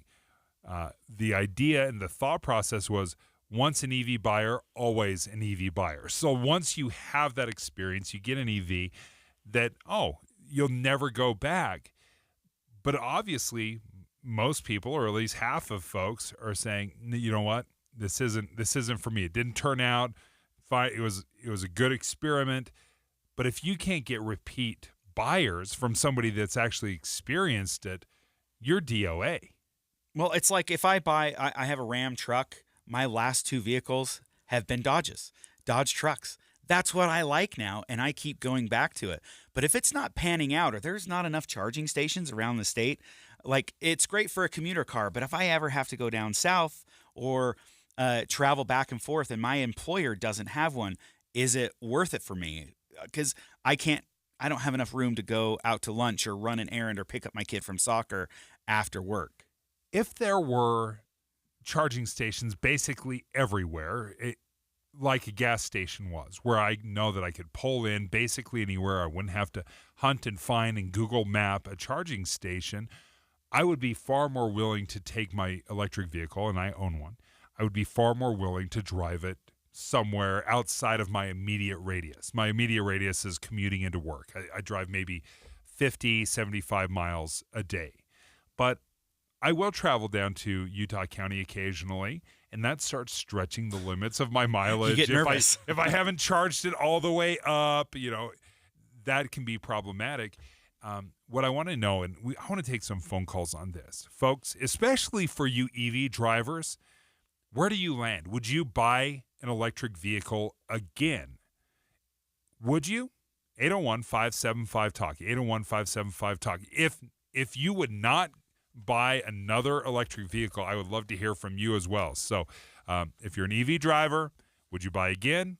Or are you part of that 47% that say, nope, I'm going back to a gas guzzler? Dave and Dujanovic. Here's a trick to podcasting at work and getting all the Utah news you love. Download the KSL News Radio app. The podcast for Utah's morning news and Dave and Debbie are right there. Dozens of podcasts a day. That's the app for KSL News Radio. Just 2 weeks left before the historic announcement. Tim is going to Paris. He'll be live for us on KSL all that week. Get special coverage on the final preparations and decision for Salt Lake City 2034. Listen at 7:30, 8:30, and 10:30 in the morning this week on KSL News Radio. Hey, folks, if you have a family member that is struggling with addiction, whether they're currently in recovery or they just need help, Renaissance Ranch wants to help you. They offer free family support services, and the way they do that is they have online classes that are open to the public. They have 10 or 11 different classes. They're taught from a spouse's perspective, for parents. There's a women's support group and a couples recovery group. The reason they offer all of these classes, and they're very popular, by the way, they had more than 1,000 people attend just last month. The reason they offer these classes is because they know, and the research proves this to be the case, the more loved ones, the more family members can be involved, the better the chance for recovery. The research has shown that the positive outcome will skyrocket when you have loved ones that are involved. Renaissance Ranch is faith-based. They're clinically proven. They've been doing it for more than 20 years, and they want to treat the entire family. Again, if you want these free online support classes and access to these, you can attend as many as you want. Just go to renaissanceranch.com. That's where you'll find all the classes. You can schedule it, and you can find which works for your schedule. Go ahead. Just find out more at renaissanceranch.com. Hi, friends. Dan, the Laptop Man here from PC Laptops. I get a lot of emails with feedback from customers. Here's one. Dear Dan, I just had the best experience ever. I bought a computer from Shane at your State Street store. I asked several what I thought were really stupid questions. Shane was super courteous and made me feel comfortable through the whole process.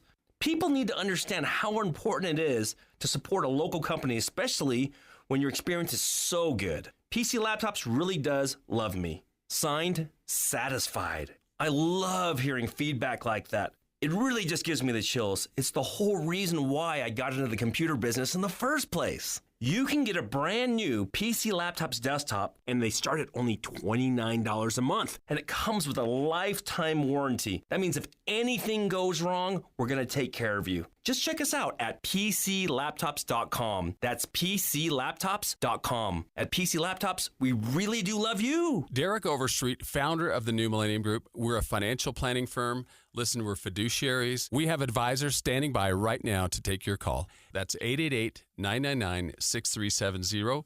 888-999-6370. The reason you're going to want to call is we're going to help you retire 3 to 5 years before you thought possible. Now, imagine how that would be if you could actually retire 3 to 5 years sooner than your plan was. The way we do this is by putting together a step-by-step plan, taking into consideration any rental properties that you have, any pension income that you have, your Social Security. Listen, we put that all together for you in writing. It will allow us to build your income based on inflation. You know, inflation has been rapidly rising. You and I both need a plan plan that whatever we start out our income at, in 5 or 10 years, we're going to need 40% more income. So if you're one of those people listening and you'd like a plan in writing, give us a call at 888-999-6370. That's 888-999-6370, or go to utahsfinancialplanner.com. Getting help with plumbing repairs is easier than you think. All you have to do is call Any Hour Services or schedule an appointment at anyhourservices.com. No one helps more homeowners than Any Hour Services. With the 3 things you need to know this hour, I'm Dan Bonas. First, a major wildfire threatening homes in southern Utah. Second, Hurricane Beryl has come ashore on the Texas Gulf Coast. And third, a county commissioner in southern Utah says sending ballots to Las Vegas for postmarks makes it impossible to certify the election. 79 degrees and sunny in Salt Lake City. And back to Dave and Dujanovic on KSL News Radio.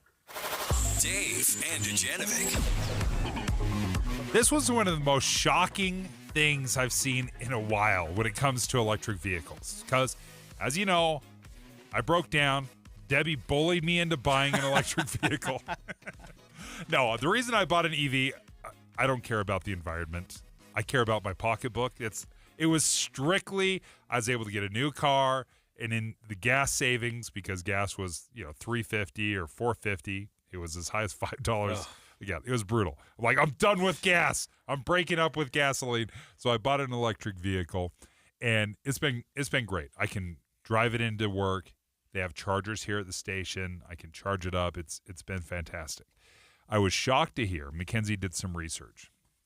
They're a consulting firm, and they found that 47% of people that have purchased an electric vehicle said, my next car, not going to be an EV. And I think collectively all the EV car makers are like, wait, what? You don't love our stuff? You don't love what? What happened? And that's like around the world. This isn't just a United States survey. Yeah. They went through multiple countries, and including Brazil, China, which is the largest producer of EVs, France, Germany, Italy, Japan, and Norway. That's a lot of people.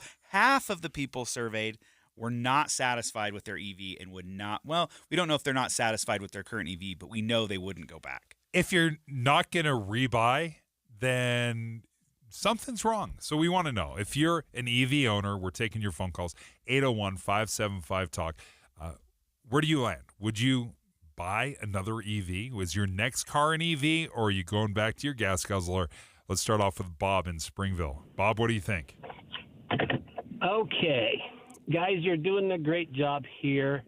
I most often agree with Dave.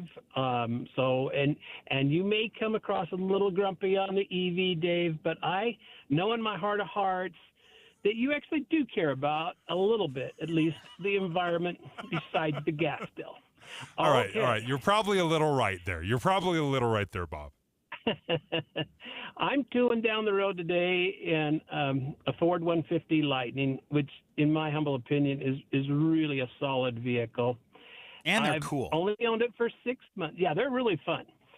I've only owned it for 6 months, but it has treated me very well, and I've had no difficulty with charging or going places. Today, I'm going from Springville to Camp Floyd. Quick shout out for Camp Floyd. Everybody ought to go sometime. And, I'll make that trip and back and no problem. I was in Layton a couple of weeks ago. Back and forth we go, no problem. So, yes, most of my charging's at home. But to the point that maybe thousands of dollars to put in a charging station at home, mine cost $300. I didn't go out of my way to do it. Just called my local electrician. Boom, bang, and we're set. I think for most, it's not a heavy burden to have a home charger. And I also think that for most days and most connections, you have good luck. And, yeah, things happen. I just have a last parting question, which is, did I hear $80,000 to put in an EV station? If that's true, I feel like the comment was made that, you just drop a gas station in anywhere. But there certainly have to be costs attendant with that as well. True. I just like to know what they are. No, it's a great point. When you are putting in these big charging stations. Like, these are commercial charging stations. This isn't like what we're putting in our garage. You've got to run electrical. You're cutting into concrete. Perhaps there's more cost to it than just what we've got going in our house. But still, to the point, what in the world is going on? The federal government has billions of dollars set aside for charging stations. Their goal is 500,000 charging stations. So far, in 3 years, they put in 7. So the infrastructure has been an absolutely unmitigated disaster. Russ in Orem. Are you an EV driver, Russ? Even as we speak.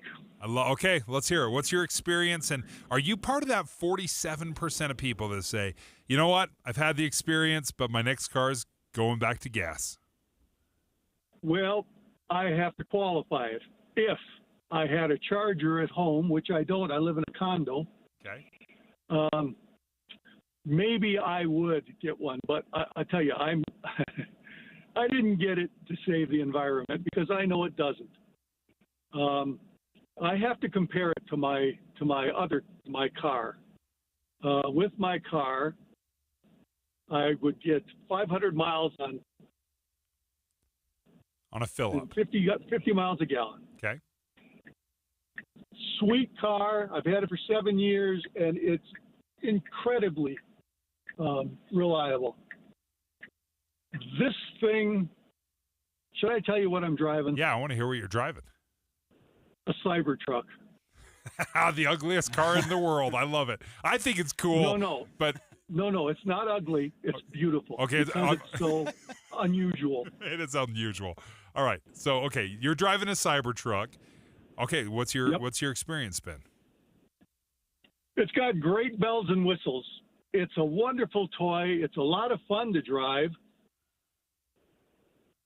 But the cost, I have to charge it maybe at least every 3 days. And I've got to go to a charger to do it. Right now, I'm sitting at a charger. I'm going to plug it in a moment, and it's going to cost me about $35. And how long is it going to take you to charge it all the way up? 40 minutes. So that's a significant amount of time, right? The $35 cost is pretty great for a truck. Yeah. But sitting there for 40 minutes, I got to know, do you carry around like a Nintendo Switch or something and play it in the car while it's charging? I could. I've got my phone and I could do stuff, but the truck itself has games on it, believe it or not.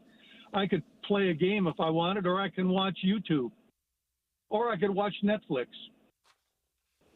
Well, listen, I don't even need a good excuse to watch a little Netflix, but no, I get it. You're still between a traditional gas fill up that'll take you 5 minutes versus trying to find 40, 50 minutes, maybe an hour to charge up an electric vehicle.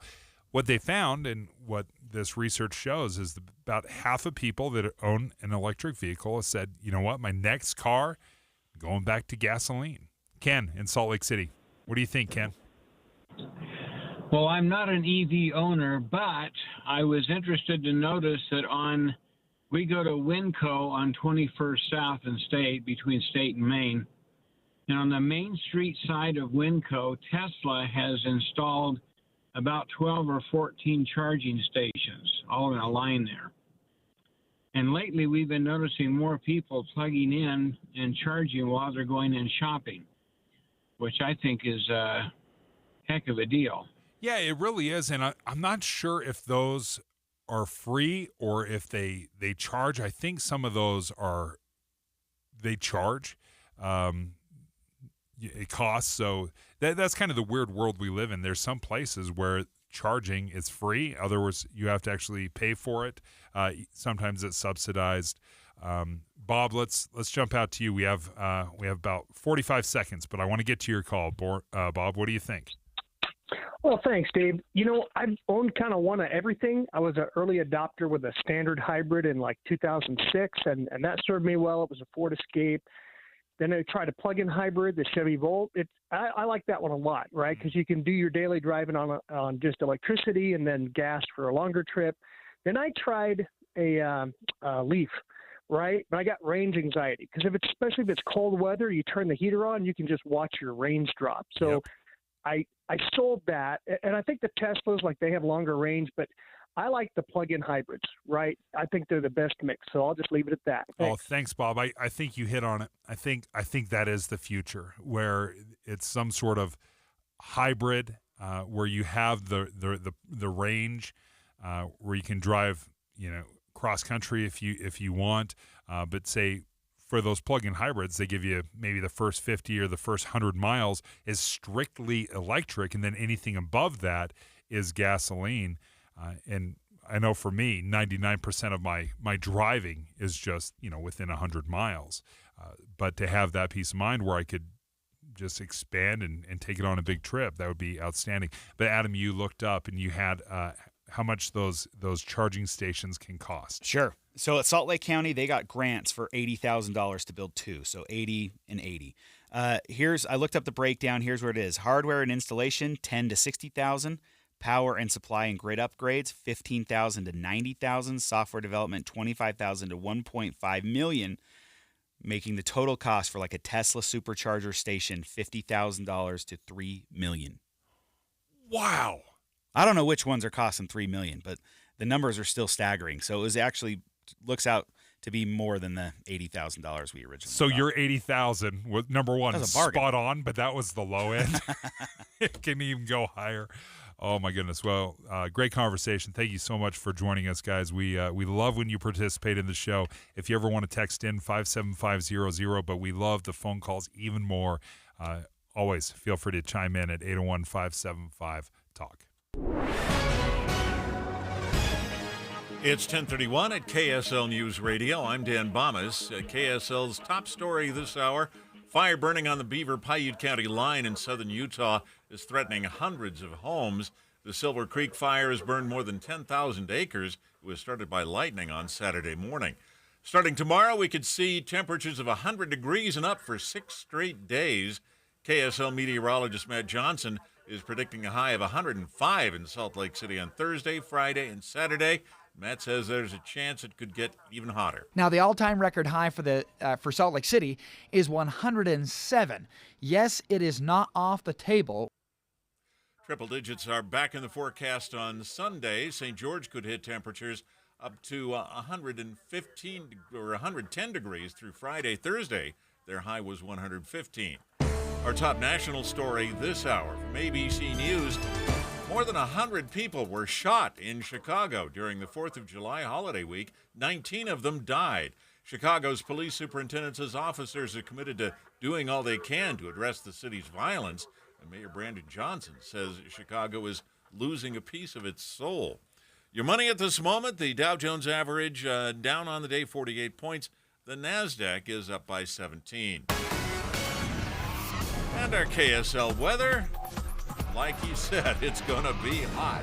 That's next. KSL News Time, 10:32. News doesn't just mean information or dates. It's the story of our local history being told in real time. Be a part of the story. This is Tim Hughes and Amanda Dixon. We hope to be a part of your story. We have you covered on KSL News Radio. Want to save on some of the biggest names in streaming on the network made for streaming? X marks the spot. Now through September 21st, get 150 megabit Xfinity internet for 12 months with a 1-year contract. And for just $15 a month, add the new Stream Saver that includes Peacock, Apple TV Plus, and Netflix. That's Xfinity internet and Stream Saver for just $35 a month. All your favorites all in one place, only from Xfinity. So go ahead and binge some shows, stream some movies, and save some money all at the same time. For more watching and less spending, X marks the spot.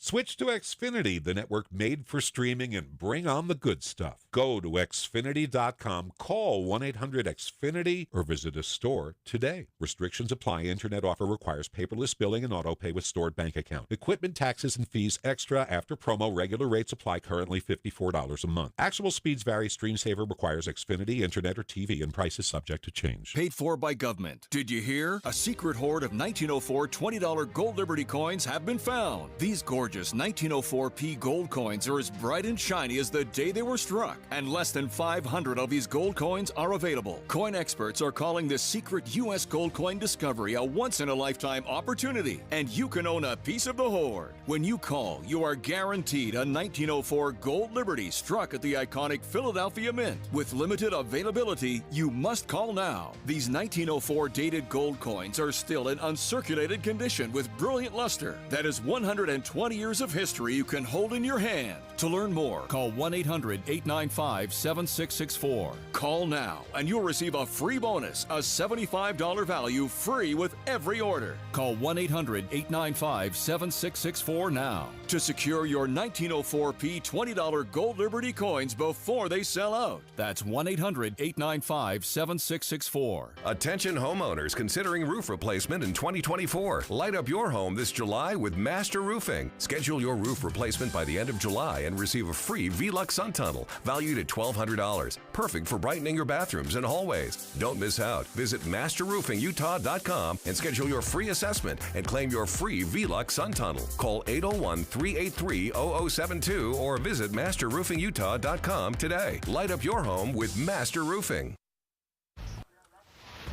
Traffic and weather together, brought to you by Sinclair's DinoPay app. Save up to 20 cents per gallon. And here's Heather Kelly. Well, we've got a crash on the 201 freeway. This is eastbound right at the top of the on-ramp from 900 West. And if you continue eastbound, it'll take you over to southbound I-15 or eastbound I-80. Unfortunately, the right lane of main flow 201 is closed, and the ramp from 900 West is partially blocked. So it's causing a lot of slowdowns in that area where everybody's trying to merge and head over to either to I-15 or I-80. So just use caution there. And you've got a bit of slowdown northbound I-15 approaching the 201 freeway turnoff. That is due to emergency pothole repair. Heather Kelly in the KSL Traffic Center. It'll be sunny with a high of 94 today. Then we get into a stretch of very hot weather. Highs up to 105 later this week. Right now, 80 degrees with sunny skies. I'm Dan Bomas from the KSL Common Spirit Health Studios. Listen online at kslnewsradio.com. We're Utah's news, traffic, and weather station. Dave and Dujanovic, your morning companions for talk, analysis, and key perspectives on Utah's biggest stories on KSL News Radio. I love the 4th of July. I love it so much, mostly because it hits all my things, like barbecues, swimming, fire, explosions, like all of that stuff. Adam, that hits all of my lists. I'll take a good 4th of July over Christmas all day long. I'm actually right there with you. I love the 4th of July. I get to wear my most ridiculous patriotic shirts. Yeah. It's a great time. Because America. You got to support America. I wore a shirt this year that said, it's only treason if you lose. And it had a picture of George Washington with some sunglasses on. And it was awesome. Oh, now I got to have that shirt. Does it come in double X? It's got to come in double X.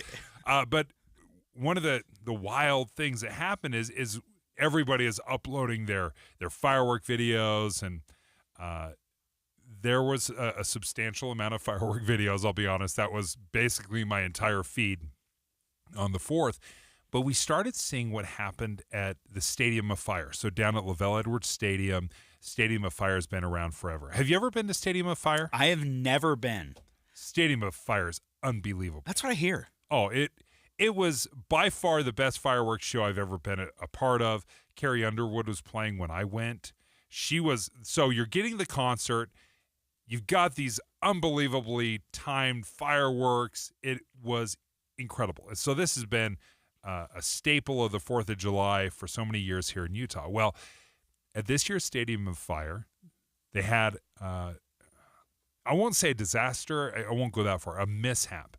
And Shara Park has been covering this story for KSL Television. And Shara, as the video started coming out, can you help describe what happened? Yeah, I think a mishap is the right way to categorize this. So yeah, okay, let's walk through it. It's a Stadium of Fire, huge event. Lots of people come from all over to participate in this and to watch this fireworks show. It's amazing. At the beginning of the show, we have a jet flyover that comes from Hill Air Force Base, and as those jets fly over, there is a firework display that goes off as they pass over, and they're called the Whistle to Salute. It's a 45-shot firework that just sends all these fireworks right up in the air, these little mini rockets, if you will, and you've probably seen the video. And for whatever reason, one of the 10 that they had on display there, it mid-firing blew itself up, essentially, and sent half of those fireworks, roughly, shooting out into the crowd. And so you can see it in the video. They're going all different directions. They're hitting some folks in the stands. There's some that go down onto the field. That we saw the cheerleader that was hit by one. And there's a lot of people there. And so it was a brief moment of kind of chaos, right? And some people were injured, and folks were ushered out of the stadium, and one was taken to the hospital. Several more were hurt, but it was a moment of just what is happening until those shots were finished. Did anyone running the show know what was happening? Did they stop the show at all? My understanding is they stopped for about 20 minutes, so they made sure that everybody who was injured got the medical attention that they needed. Some people took off on their own, right? We know from the Provo City Fire Marshal that one was taken to the hospital by ambulance, but then several more were self-transported. They got in their own vehicles and they went. We know a couple others later went after hearing or seeing, we had the cheerleader, for example. She was down on the field. She finished her routine. But Good for her. That night, her parents took her to the ER because she had parts of her tights melted onto her. And, she had some injuries that had to be attended to. And of course, you want to do that anyway, because if you were part of a mishap, you have insurance that you want to make sure that you can go through and get the proper care, because who knows what comes next, right? So it was. She finished the routine after getting hit? She did. Yeah, she was great. And she posted all about it. Her team posted all about it. She was in tears, and I think she was really in shock. Yeah. She talked about that, and she thought that she had been hit by something, and obviously knew that, but she finished her routine and then ran off and was in tears, and they realized that she had been injured. And so anyway, it was a chaotic moment. They paused the show for about 20 to 25, 30 minutes, and then they resumed once everything had been checked over once again. Let me play just a little bit because obviously during this is the flyover, right? This is a huge part. Well, and everyone's looking at the sky. Yes. Everyone's looking up thinking, oh, this wonderful moment, and then just boom. Then you start hearing, because there's still chaos going on. As you said, there are explosions and fireworks and lights. Everything is going on. And it was just this one firework that malfunctioned. This one firework with 45 shots in it. 45 shots. Now, not all of those went off right into the Yes. crowd, but there were quite a few that did. And when I talked to the firework company, so Stellar Fireworks out of Wichita, Kansas, I contacted them and said, what happened here? And they said, we don't ever really know. This is a firework we use hundreds of times every season. We have done Stadium of Fire for over 40 years. Wow, okay. And so they said that the percentage of mishap is very, very, very small. We don't have issues with this firework very often when you look at the scope of how many times we use it in a season. And so he goes, and it looked fine. So the fire marshal goes through. They have permits. They have all these things they have to go through all week long as the pyrotechnics are coming in, as the setup's going on. And even the day of the fireworks show, the fire marshal said they inspected the whole thing for hours and everything looked right. So you can't tell what's been packed right inside of a firework and what may be lurking in there that could go wrong.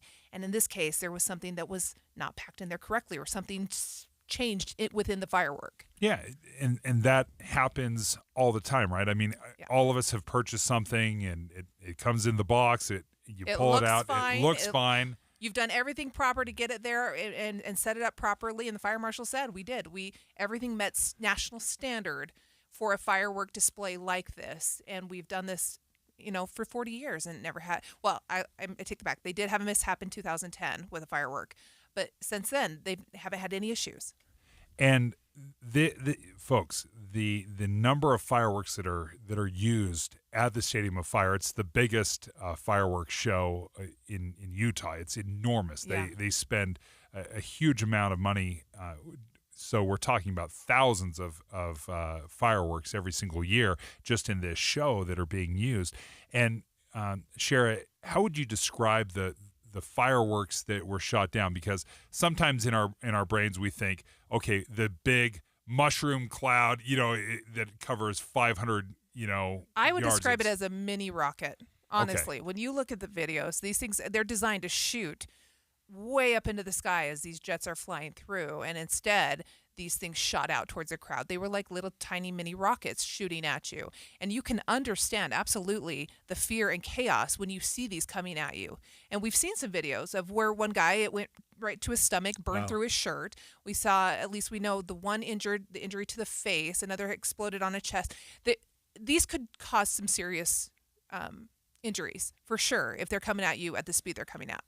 We don't know if there was any serious injury or there was no loss of life. We do know that. Right. But we don't know the severity of the injury, because some of the videos that we've seen, it seemed like, a little bit of a bruise or a burn, a small burn, but it wasn't a catastrophic injury, at least from what I've seen so far. But I will say this, we don't know what the one that we heard was hit in the face. Right. We do not know the extent of those injuries, and they could be very severe. We just don't know. But in terms of the others, a lot of minor injuries, minor burns, bruises, things like that. When I talked to the fire marshal on Friday, I said, do you even know really how many people were hurt? Because you look at these things, they're going everywhere, right? And if I got hit by the arm and maybe a little burn, I didn't report it. And he said, we honestly don't.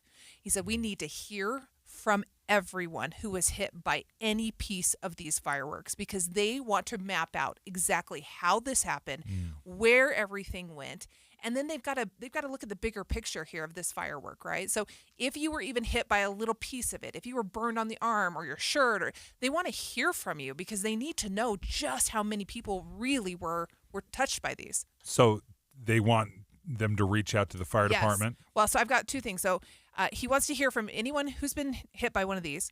He wants to also receive video. If anyone has video of these going off, specifically looking at the stage area, because everyone had their cameras pointed to the sky for the flyover. They need to see the stage area where these things were going off, which is actually up behind the stage. So firemarshal@provo.org is the email you can reach out to with any of those videos. And then we've got a phone number on our website to get in contact directly with the fire marshal down there. He wants to hear your story. He needs to document it. He needs to put a case together. And not only are they investigating, but the state fire marshal is also investigating, because they were the original agency, Provo, that cleared the fireworks. So there's another agency also overseeing that investigation. Shara Park, thank you so much for following this. KSL Television reporter and anchor, thank you so much. And it was quite the show did go on, though. The Jonas Brothers were playing. They paused for 20 minutes or so. Yeah. How odd would that be if you're the performing act and you know these people have been hurt? You have to go out after and then say, okay, let's keep going. We're going to pretend like nothing happened here, folks, and just move forward. This is the downside of the Rockets' red glare, as people are singing. Yeah, but you know what? The show went on, and things. The evening was great. The rest of the evening, no other mishaps with the fireworks, so it was good. But they did have fireworks afterwards. Yeah, they didn't cancel anything, so it wasn't just the concert. It was the concert and the fireworks as well. Shara, thank you so much. Dave and Dujanovic. A lot of us are filling our workdays with podcasts. When you're working, go to KSLNewsRadio.com. Click on Dave and Debbie's podcast and pick a topic and story length. Podcast with Dave and Debbie. Then get to work with KSL News Radio. You've been working so hard to keep your lawn and garden looking good. Maybe it's time to make your home look incredible with new window frames and double pane glass from Advanced Window Products. If you can imagine it, they can create it at their factory in Salt Lake City. Any style, any color, security enhancements to keep your family safe. All this and factory direct pricing. You're buying local and paying less. So seal up your home and reap the energy savings with Advanced Window Products, where they've been creating windows for 38 years. No subcontractors, they're not resellers.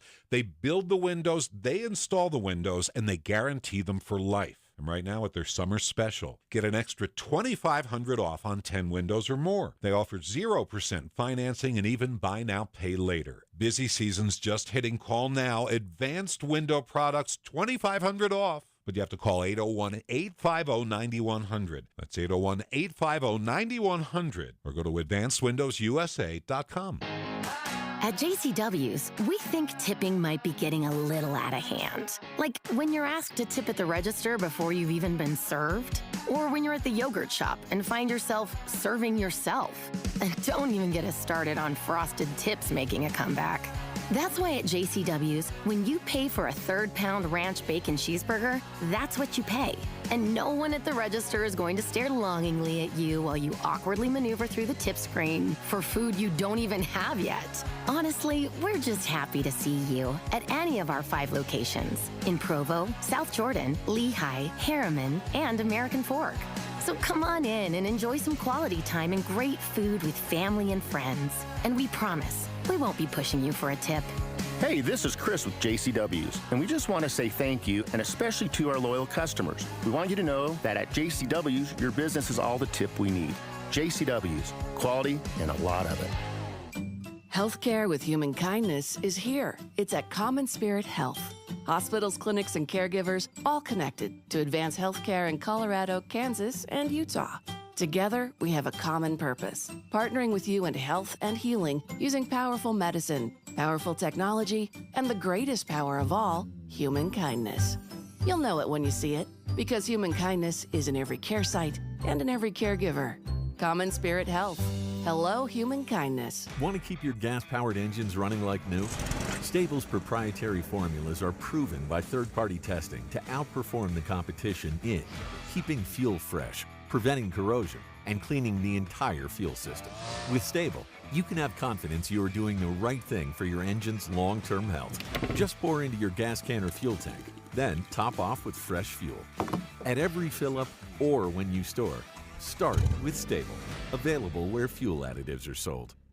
The best things in life, they come in twos. 2 scoops of ice cream, 2 tacos. And now for a limited time, get our best deal of the year. Buy any phone when you switch to Consumer Cellular and get 2 months of service free. That's right, the same fast, reliable nationwide coverage as Big Wireless, now with 2 months free. Proof the best things in life really do come in twos. Visit consumercellular.com or call 1-888-FREEDOM. Second and third month of monthly base service fee waived for new customers with the purchase of a phone and activation by July 31st, 2024. Taxes, fees, and third-party charges will apply. See website for additional details.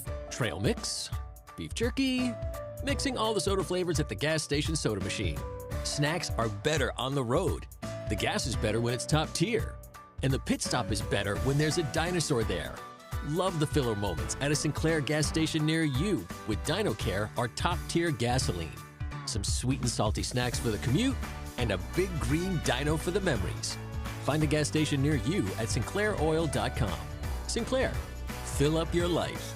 Attention business and property managers. GoPave Utah delivers star-spangled striping, paving, repair, and maintenance across the Wasatch Front. Let freedom ring for your customers with GoPave Utah. Contact at gopavutah.com. The Good Feet Store. The life you love starts here. With the 3 things you need to know this hour, I'm Dan Bomas. First, we're looking at several days of very hot weather in Utah later this week. Second, wildfire threatening hundreds of homes in southern Utah. Third, more than 100 people were shot during the 4th of July holiday week in Chicago. 19 of them died. 80 degrees and sunny in Salt Lake City. And back to Dave and Dujanovic on KSL News Radio. Dave and Dujanovic. Dave and Dujanovic.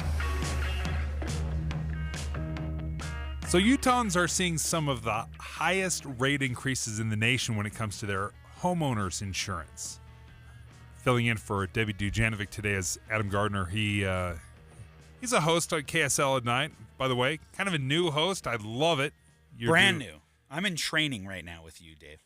Well, you're already a rock star, so your training, I think, is probably complete. Don't get any better. Just kind of stick right here where you're at. A nice, meaty part of the curve. I won't quit my day job. Okay, so you and I had this conversation, and we're going to talk to John Pike, Utah's insurance commissioner, about how homeowners insurance has crept up.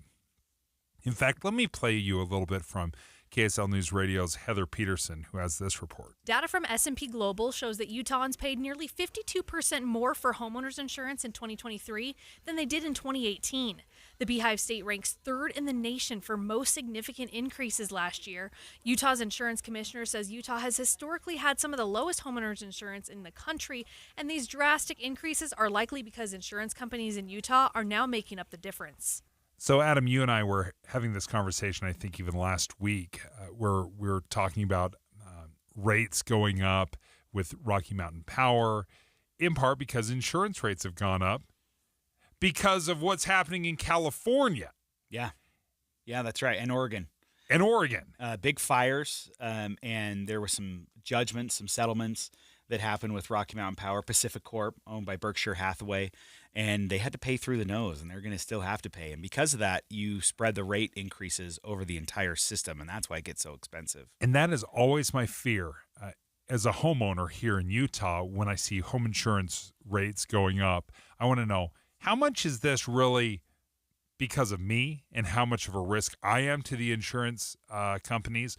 Or is this because I'm making up for the yahoos in Florida that are like, oh, there's a hurricane coming through? Yeah, every few months, man. I'm going to build right on the beach. You're going to build right on the beach. Do I need? Yeah, that's good. This is fine. It'll be fine. So I don't like paying for other people's decisions. I am in like one of the safest places in America in the middle. There's nothing near me, but I'm still seeing my home insurance rates go up. So John Pike joins us right now, Utah Insurance Commissioner. John, what do you make of this? Is this just inflation? What are some of the excuses that you're hearing why our homeowners insurance is going up? Dave and Adam, good to talk to you, by the way. Adam, nice to, I guess, hear you in a different place. Huh? Usually I'm lobbying him on something in my real life. Hey, John, I got a few things I want to talk to you about. I promise I won't ask you any of those questions on the air. Got it. Well, now that's all I want to talk about. Now I'm just totally all right. Sorry, John. Back to the thing. Yeah. Yeah, to your question, Dave. Yeah, certainly inflation and sort of catching up is the number one thing that I hear from our insurers that do business in this state. And by the way, I think I've mentioned this before. The good thing is we have about 105 insurance companies that write homeowners insurance in the state of Utah, in one way or another. Not many of those are domiciled here, but they do business here. And so what I would call that is a healthy market in terms of competition, right?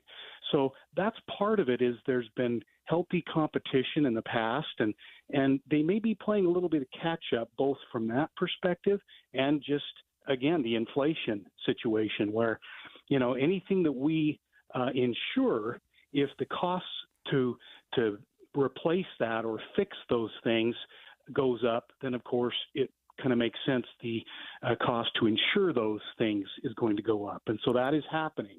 It's happened, to the tune of about 20%, which is really high over the last year with Utah's, homeowners insurance premium. So that's average. So that means some less, some more.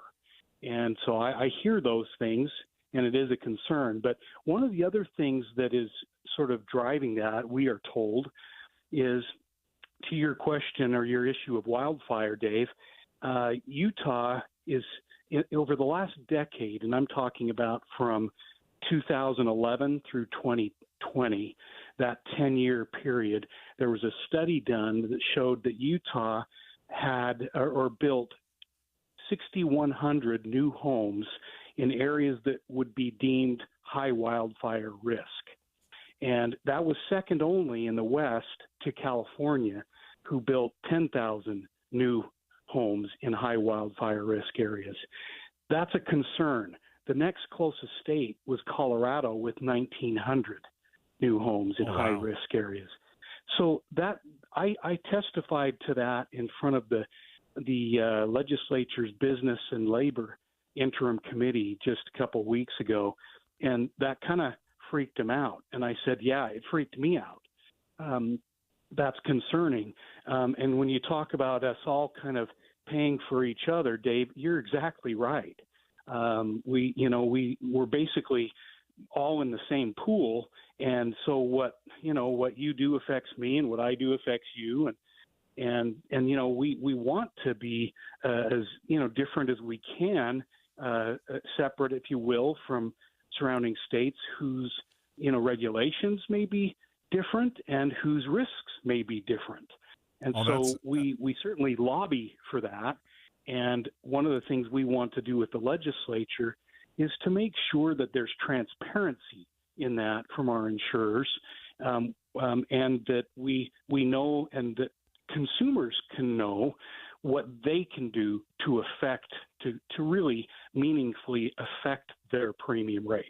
Well, I appreciate you joining us, John Pike, Utah Insurance Commissioner.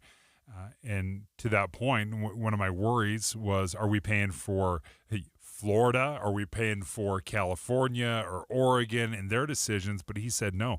How many do you say? 6,000 new homes were built here in Utah in what would be considered a dangerous wildfire area, a high-risk wildfire area. That's a big number. So, yeah, when something happens, the insurance companies have to prepare for that. But we keep building in the mountains around a bunch of trees.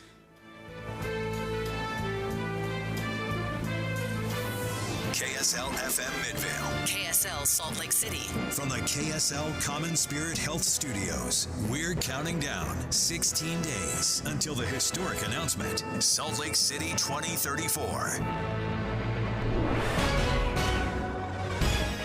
It's 11 o'clock at KSL News Radio. I'm Dan Bomas. KSL's top local story this hour.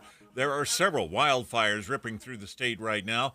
Deer Springs fire about 15 miles south of Bryce Canyon National Park, 9,100 acres, 0% contained. The Little Twist fire is also burning, now 40% contained after burning more than 5,000 acres. And the Silver Creek fire burning on the Beaver-Paiute County line, and that one is threatening homes in the area. County leaders across southern Utah say hundreds of mail-in ballots for the primary arrived late, and they're upset at the Postal Service. Mail used to be processed in Utah, but now it goes to Las Vegas. Those leaders say this meant on-time votes expired waiting in Nevada before they came back to Utah. Our top national story this hour from ABC News. Hurricane Beryl came ashore on the Texas Gulf Coast near Matagorda Bay this morning. At midday, it was passing north of Houston, headed toward Shreveport, Louisiana. The storm could bring heavy rain as far north as Cincinnati before it's done. Your money at this moment, the Dow Jones average down on the day now 54 points, while the NASDAQ is up 26. And KSL weather looks like it's going to get as hot as it ever gets here in Utah. That's next. KSL News Time, 11:01. You know what's great about KSL's traffic coverage? Trained traffic reporters and real listeners. Trading information and making the commute safer and faster for everyone. Every 10 minutes on the 9s, we have you covered on KSL News Radio.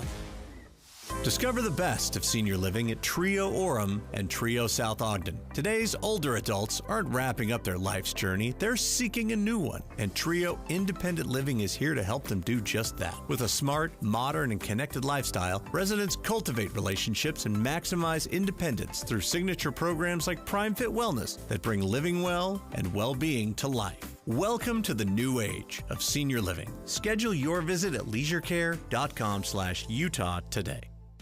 This is the story of the one. As a maintenance engineer, he hears things differently.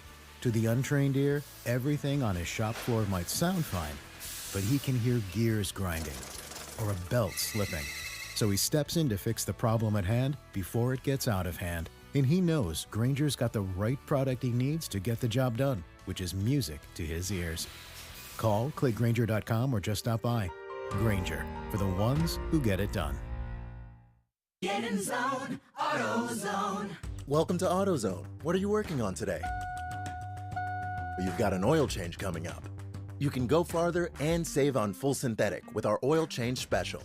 Right now, you can get 5 quarts of STP full synthetic oil with an STP extended life oil filter for just $29.99. Get the parts you need when you need them at AutoZone or AutoZone.com. Get in zone, AutoZone. Restrictions apply. Tim Jr. here from RGS Exteriors. I want to tell you about our famous "You Don't Need a Warranty" warranty. That's right. It's a warranty you don't need, but we give it to you anyway. Let me explain. Most warranty problems for siding, gutters, and windows are caused by not installing stuff right in the first place. If you rush the work, cut corners, or use subpar materials, you're just begging for problems later. At RGS Exteriors, we don't tolerate careless workmanship. We slow down, focus on every detail, and use only the best materials. We prevent warranty work by doing the job right in the first place. That's why the 10-year everything guarantee we give you is also known as our "You don't need a warranty" warranty. We absolutely will be there if you need to use it. But honestly, you probably will never have to. Done right the first time. That's the RGS way.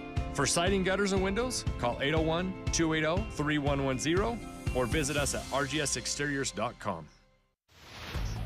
Traffic and weather together brought to you by Sinclair's DinoPay app. Save up to 20 cents per gallon. Here's Ricky Meese. We do have the final cleanup of an accident eastbound SR 201 at the on-ramp at 900 West. It's over to the right, but again, in the final cleanup stages. If you're traveling the Valley freeways, you're good to go. But we do have a small crash eastbound on the South Belt. It's at about 1300 West on the shoulder. Get triple reward points on your Rewards Visa card from Cyprus Credit Union when you spend on gas and travel from now through August. Learn more or apply today at cypruscu.com. Ricky Meese in the KSL Traffic Center. Sunny with a high of 94 today, and then we get into a stretch of very hot weather with highs up to 105 later this week. Right now, 82 degrees and sunny. I'm Dan Pomas from the KSL Common Spirit Health Studios. Listen online at kslnewsradio.com for Utah's news, traffic, and weather station. Dave and Dujanovic, your morning companions for talk, analysis, and key perspectives on Utah's biggest stories on KSL News Radio. You know, I love me some sports, so whenever there's some sports intrigue, I cannot get enough because it's constant update and rumors and who is talking to whom and are there trades on the horizon.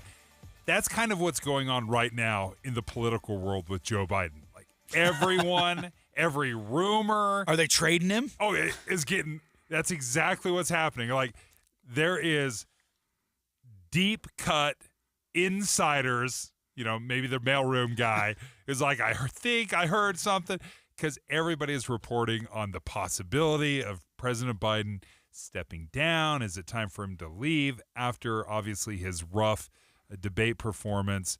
Well, he just sent out what is being described as a defiant letter to Democrats saying it's time to end questions and come together about whether or not I'm going to be the presidential nominee. Adam Gardner is filling in for Debbie Dujanovic today.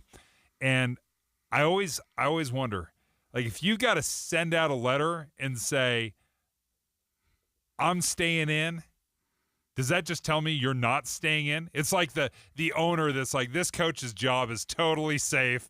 And then 2 days later, we decided to part ways. Well, it's just interesting because during the debate, Democratic insiders were just praying, please just don't let him screw up. Let him just remember stuff. And like Greg Skorda says, I don't care what he says. Just make sure you say it confidently. He did not meet that bar. And so there's been a just frantic running around of, do we replace him? He's seeing the pressure happen. And we are seeing White House and Democratic insider leaks of story after story about how he decided he's got to go to bed before 7 o'clock now. He decided that he can't get up early in the morning and do a big routine. So Democrats are now leaking stories, those that are in favor of replacing him on the ticket. Speaking of Greg Skordas, he joins us right now. He'll be filling in for Boyd Matheson today on Inside Sources. And Greg, there's some wisdom in that. Doesn't matter what you say, you just got to say it with confidence. You got to deliver the line because, in all honesty, you could probably argue that's what President Trump did in the debate. Is, he delivered a line confidently. Yeah, and he's doubling down, and President Trump has. Biden seems to be doing the same thing, Adam. I don't know. I'm really concerned because Democrats are jumping off the ship, and that doesn't seem to be slowing down, despite Biden's rhetoric that he's staying involved. More and more and more Democrats, including elected officials, House members, Senate members, public figures who have been supportive of the Democrats for a long time, are continuing the cry to get Biden to jump out. Now, you're talking, Dave, about something he issues today saying, I'm not going anywhere. It might very well be exactly what you're talking about, which is, I'm not going anywhere today, but let's talk tomorrow. And the Democrats may very well also be scrambling, because if Biden says, okay, you win, I'm done, we have some very difficult decisions to make. And they may be trying to line up their ducks in a row before Biden jumps off. And I mean, because if you can imagine, we've heard Gavin Newsom, we've heard names like Cory Booker, we've heard names like Kamala Harris. I mean, Pete Buttigieg. The list goes on, and you probably have a more exhaustive list than I do, Adam. But there are a lot of people that are standing down, waiting to jump in if Biden jumps out. But he hasn't yet. So your contention, and I really like this, if he's going to drop out, it's going to probably be right before the convention. The delegates have already been decided. We've gone state by state. So he is the nominee. I mean, he's a presumptive nominee. The only way to change that is he personally makes a decision to leave. And so you think, Greg, that he's going to take off or announce, if he decides to do this, that he's going to announce he's not running so that they can have someone in the wings ready to go and there won't be a messy floor fight? I think that's ideally what he'd like to do, what the Democrats may want to see, instead of Biden saying, I'm out now, because that does open the gates. What's the convention, September? I mean, it's not anytime soon. So there's a lot that could occur between now and then. He may also be, Dave, saying exactly what he's saying, which is, I'm in, leave me alone. Let's move forward with Biden-Harris ticket in 2024, and we can beat Trump. But Democrats are saying he can't beat Trump. Independents are saying he can't beat Trump. And Republicans are saying, we hope he stays on the ticket because he won't beat Trump. And that's a message that Democrats are hearing loud and clear, is that Biden, I wouldn't say can't win, but is certainly in a deficit position that, in order for that to increase, in order for that to improve, his acuity's got to improve, and it doesn't seem to be going that way. Well, and to that point, he did have a very well publicized, well televised, rehearsed. That's sorry, Dave. Thank you. I was trying to just say anything other than well rehearsed, right. But that was a great way. It was. He had an interview with George Stephanopoulos. I want to play a little bit from that interview this weekend. You and your team have said you had a bad night, but your friend Nancy Pelosi actually framed the question that I think is on the minds of millions of Americans. Was this a bad episode or the sign of a more serious condition? It's a bad episode. No indication of any serious condition. I was exhausted. I didn't listen to my instincts in terms of preparing, and I had a bad night.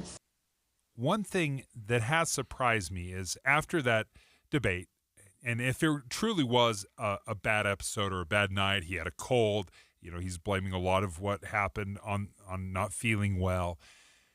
I would think that he would be on every podcast, every interview, constant media attention to prove, hey, that really was just a bad episode.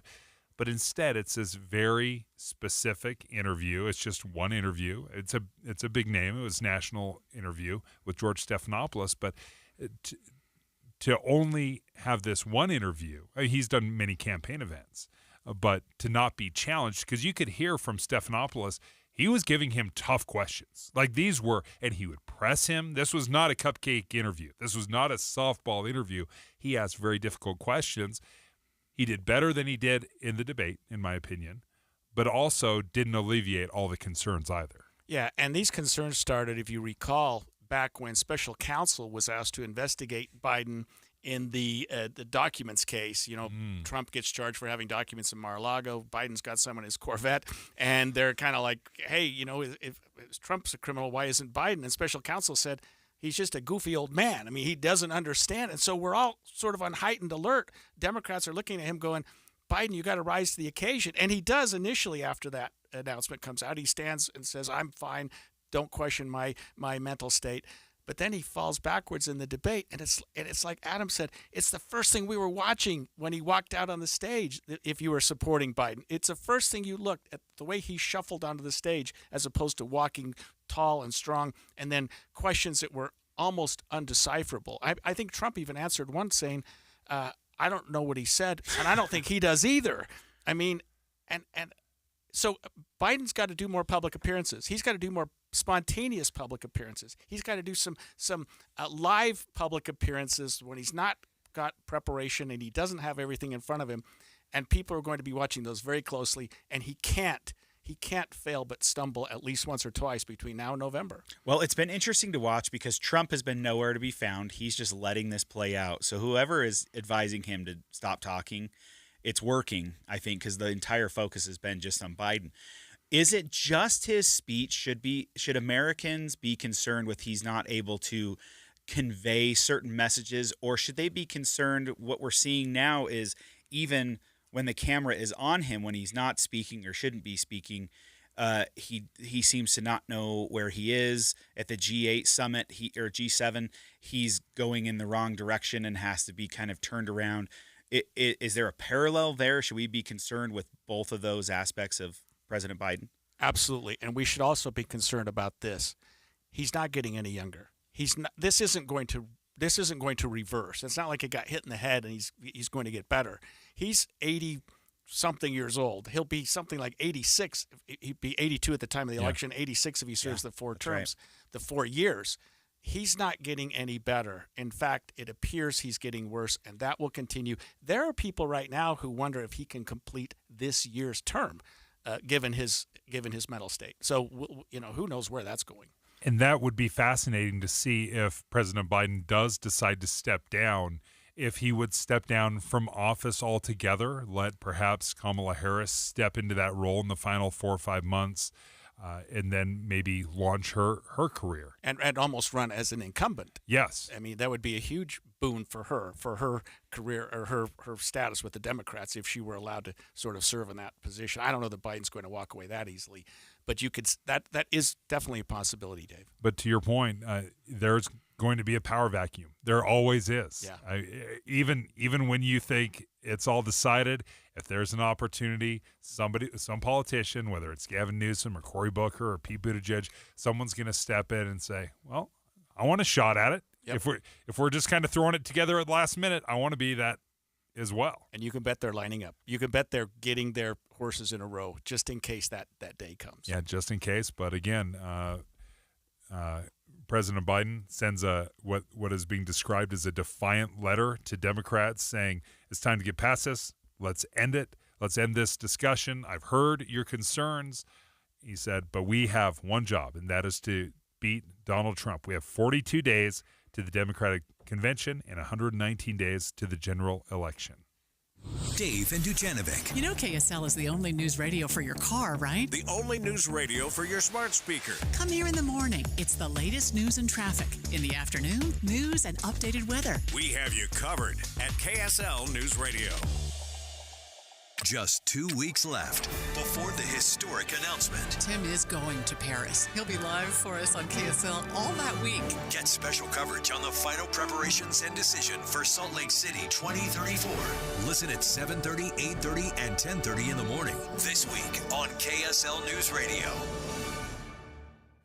Do you know why more homeowners choose Any Hour Services for help when it's time to replace their air conditioners? What's up, everybody? I'm Mike Wilson with Any Hour Services, and the main reasons people choose Any Hour Services is because of our people, processes, and convenience. People tell us all the time that there's just something different about having an Any Hour Services technician in their home. That's why most of our over 18,000 Google reviews mention our technicians by name. Another reason is our 7-step install process that we call the Any Hour Difference. It all starts with the needs analysis, where you explain what you like and dislike about your current system. This helps us design and size a system that fits your comfort and efficiency preferences as well as your home's airflow requirements. As for convenience, most of our installs are completed in one day. We also have flexible, no money down financing options available, even if you've been told no in the past. So if you've been thinking about getting a new air conditioner, call Any Hour Services and schedule a free estimate today. Google Any Hour Services or schedule online at anyhourservices.com. No one helps more homeowners than Any Hour Services. This Friday, join KSL News Radio and NPS from 10 to 1 as the movie show stops by. Then, browse and uncover what makes NPS so great. With 4 locations, NPS takes a new inventory every day. Then they check all competitors' retail pricing before marking items down 20 to 70% off. You're invited to visit the movie show this Friday from 10 to 1. And that's the first step to discovering NPS. Visit npsstore.com to begin your own NPS adventure. npsstore.com. At Common Spirit Health, we don't just see a cancer diagnosis. We see you, and you don't have to do this alone. We believe you should be surrounded by your people, so you can keep them close while you get care close to home. Supported by our care team from diagnosis to treatment and beyond, and strengthened by treatment tailored to you. Because there's no one-size-fits-all approach to cancer care. Find cancer care with human kindness close to you at mountain.commonspirit.org. Feeling the heat at home in places your air conditioning can't reach? You might be overlooking a common culprit, your attic ventilation. Poor attic ventilation can spike your energy bills and shorten your roof's lifespan. Don't sweat it out this summer. Master Roofing is here to help. This July, Master Roofing is offering a free attic ventilation inspection and 20% off all attic ventilation services. Certified inspectors are ready to optimize your home's comfort and efficiency. Call 801-383-0072 or visit masterroofingutah.com to schedule your free inspection today. Dave and Debbie. It's impossible to digest and consume all of the news that's now coming at us through either social media or through web pages or through the radio. Pick what is most impactful in your life and focus on that. And that's what Dave and I do every single morning. We pick those issues that are most important to our listeners and we boil it down so it's digestible. It's simple to understand. I think we're trying to find the essence of the story. You know, you can't be an expert on all things, but that doesn't mean you can't be curious and really find out more and educate yourself and learn the complexities of an issue. But I think all of us start at ground zero on everything. Ask questions, show that curiosity. And then if you need more research, you can always go to KSLNewsRadio.com and learn more. Listen for Dave and Dujanovic 9 to noon on KSL News Radio. With the three things you need to know this hour, I'm Dan Bomas. First, firefighters are dealing with at least 3 big wildfires across the state. Second, a county commissioner in southern Utah says it's hard to certify an election when ballots are shipped to Las Vegas for postmarks. And third, Hurricane Beryl came ashore this morning in Texas. Its effects could eventually be felt as far north as Ohio. 82 degrees and sunny in Salt Lake City. And back to Dave and Dujanovic on KSL News Radio. Dave and Dujanovic. Dave and Dujanovic. The GOP race for Congressional District 2, it is a nail-biter.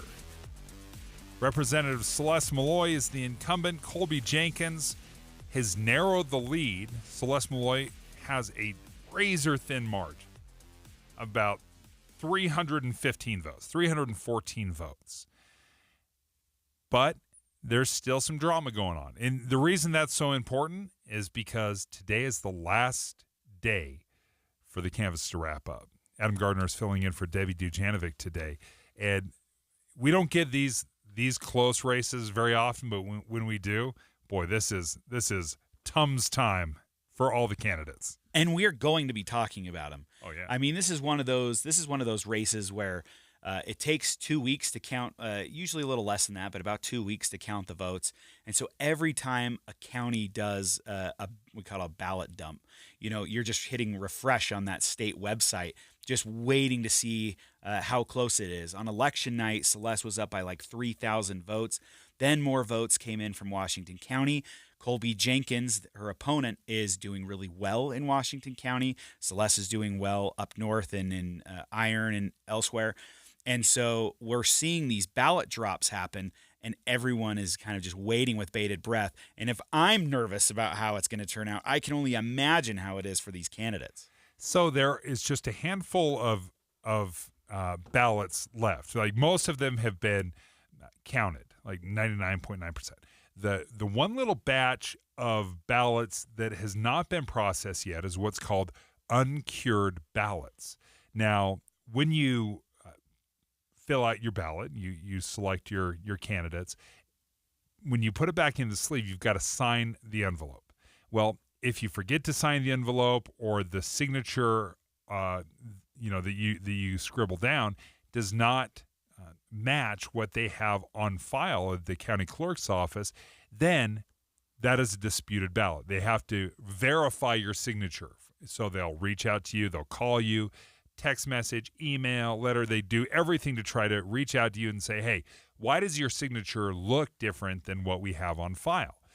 If they can figure out that really is your ballot, that maybe your signature has changed, then fine. They sign an affidavit, they change the signature, and then they can count that. Well, there's about 500-something ballots down in Washington County. Colby Jenkins has said, he actually filed a lawsuit and said, give me the names and the numbers of these uncured ballots. Let me reach out to people and remind them, hey, you got to contact your county clerk. Well, this morning, Lindsay Eritz just said that a judge has ruled against Colby Jenkins in this, saying that the county clerk is not required to provide that if they don't want to. Davis County Clerk Brian McKenzie joins us right now. And Brian, let me ask you right out of the gate, did Colby Jenkins ask Davis County for this same list of voters' names and addresses? Yes, we received a request for that record from an attorney representing the Jenkins campaign. And how did you respond to that? So every time we receive a request, we analyze the request and we analyze the record. Currently, because that list is continually changing, it's being updated. Names are going on the list or names are coming off the list during this canvass period. We consider that record a draft record. And under our state records laws, draft records in most cases are not a public record. They'd be considered a protected record. So that request was denied. So you're saying they would have access to kind of, I don't want to say audit, but they could, theoretically, a campaign could say, hey, Davis County Clerk's Office, the election is over, the canvass has happened, we would like to see all of your uncured ballots that you had and what ended up happening with those. Is that a reasonable thing to ask for? And the way the words that we use are important. So if they wanted to see the list of names of individuals whose ballots were rejected, then yes, they would be able to see those. Obviously, private and withheld voters within our voter registration laws, there's some laws that govern that, but all public records would be available at that time, yes. So, Brian, I got another question for you, and I wondered if you could give listeners kind of a little background on this. We hear every election cycle, it seems like we use new terminology that we're learning all the time. Uncured is definitely one of those new words this year, just like a hanging chad in Florida.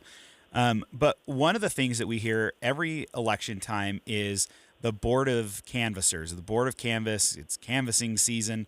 What happens tomorrow? And can you give us a little bit of history of what is the Board of Canvass?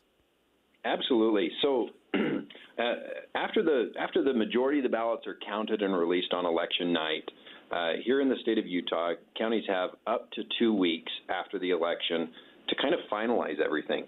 So during these 2 weeks, what we're doing is we're going through and double-checking everything. We're conducting our audits. We're double-checking all of the tabulations, make sure everything was counted correctly. We also have this window of time for voters to cure or resolve a ballot that has been challenged. So that's the ballots that, there's a question on the signature, as Dave was explaining a few minutes ago. It also takes care of our provisional ballots and just really gives us that time to make sure everything is accurate. And then that leads up to this Board of Canvass meeting. So at the county level, our Board of Canvass is our county commissioners, our legislative body of the county. Their job is to receive the reports that have been prepared by the election officer, to review those reports, ask questions. They're able to view all of the election returns, so they can look at affidavits, they can look at ballots, they can look at logs and reports and poll books and all those kind of things. And in the end, they're the ones that certify that the laws were followed and that the information that was provided by the election officer is the legitimate official results, and they certify those as the official results of the election. And nothing is official until all that gets turned in. And when does this end? When does the Board of Canvass end? Yeah, so nothing is official until that Board of Canvass happens. For the counties, it can happen anywhere between 7 and 14 days after the election. So, for example, here in Davis County, ours will be held tomorrow morning in conjunction with our county commission meeting that starts at 10 a.m. I know that as you have your staff and people hired for the county that are doing signature verification, if they reach out to a voter and say, hey, listen, your signature doesn't match what we have on file, and they try to cure this ballot, what would be some of your concerns, or do you have any concerns if a campaign were to get that list and start reaching out to the individuals? Yeah, absolutely. So we have to remember that everything that we do in elections is set very clearly in our state law that governs how we do it. So if a ballot is challenged, we have an obligation, we have a requirement to reach out and make contact with that voter and let them know. And the reason why that list of voters whose ballots have been challenged is a working document, a draft, is because it's continually changing. So, for example, Dave, if I had contacted you yesterday, let's say, and we resolved that and we counted your ballot, and you feel confident everything's taken care of. If tomorrow or today you were contacted by a representative of a campaign and they said, Dave, I've got your name here on a list and your ballot has not been counted, obviously that's going to put some questions in your mind. It's going to cause some confusion and some miscommunication. And we never want to have miscommunication or confusion in the election process. Oh, that makes sense. Brian McKenzie, thank you for joining us, Davis County Clerk. We are following this story. Colby Jenkins filed a lawsuit. He wanted access to the uncured ballot list, so the list that county clerks are still trying to verify signatures or whatever discrepancy there may be.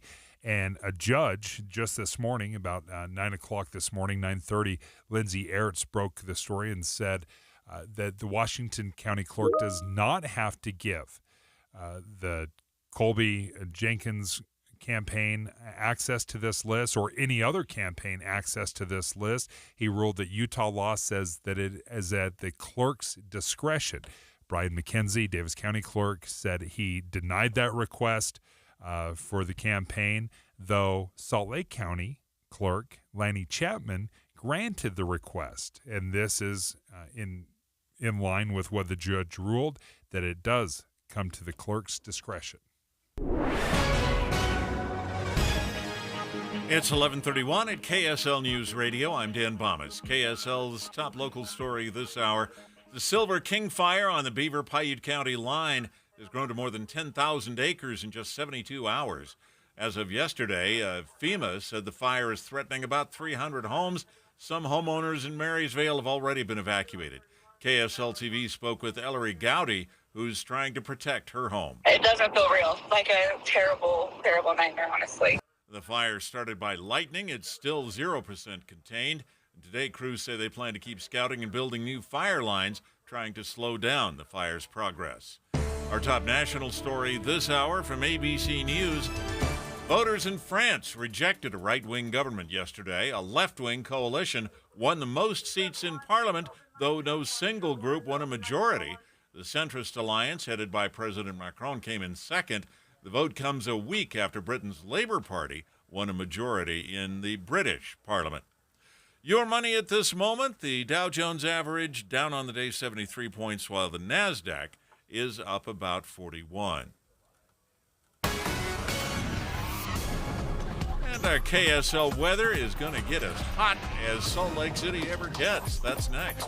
KSL News Time, 11:32.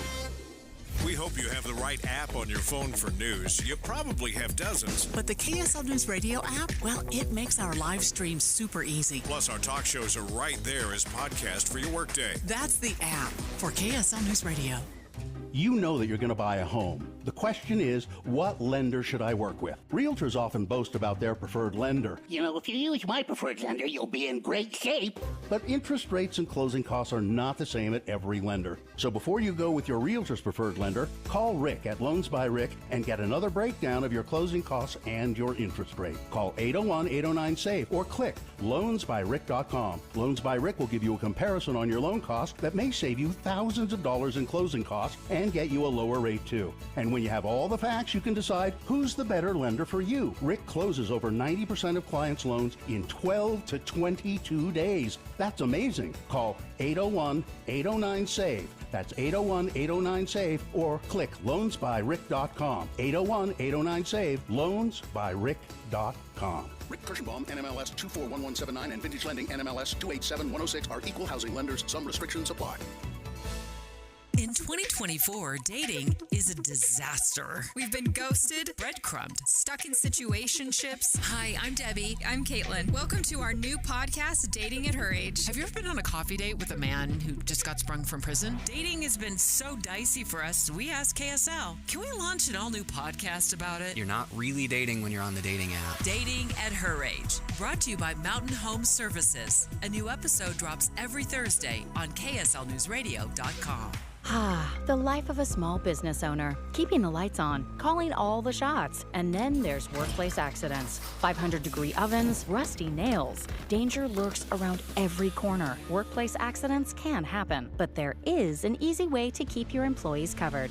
Talk to your agent about workers' comp coverage from Pi, or go to piinsurance.com and get a quote. Safety first, then Pi Insurance. Individual rates, offerings, and savings may vary, subject to policy terms and conditions. Not available in all states and situations. July has some wacky holidays. Did you know that it's National Picnic Month? But my favorite is National Carpet Cleaning Month. At Zero Res, it's the holiday we wait for all year. Our ZR water cleans carpet without leaving behind any icky, crunchy residue. Top off your clean with an expert air duct service for a healthier home. So celebrate with Zero Res and mention the KSL special to get 3 rooms of carpet clean for $99 plus 2 free tickets to Broovies Cinema Pub. Get showtimes and tickets at broovies.com and book your cleaning today at zerores.com.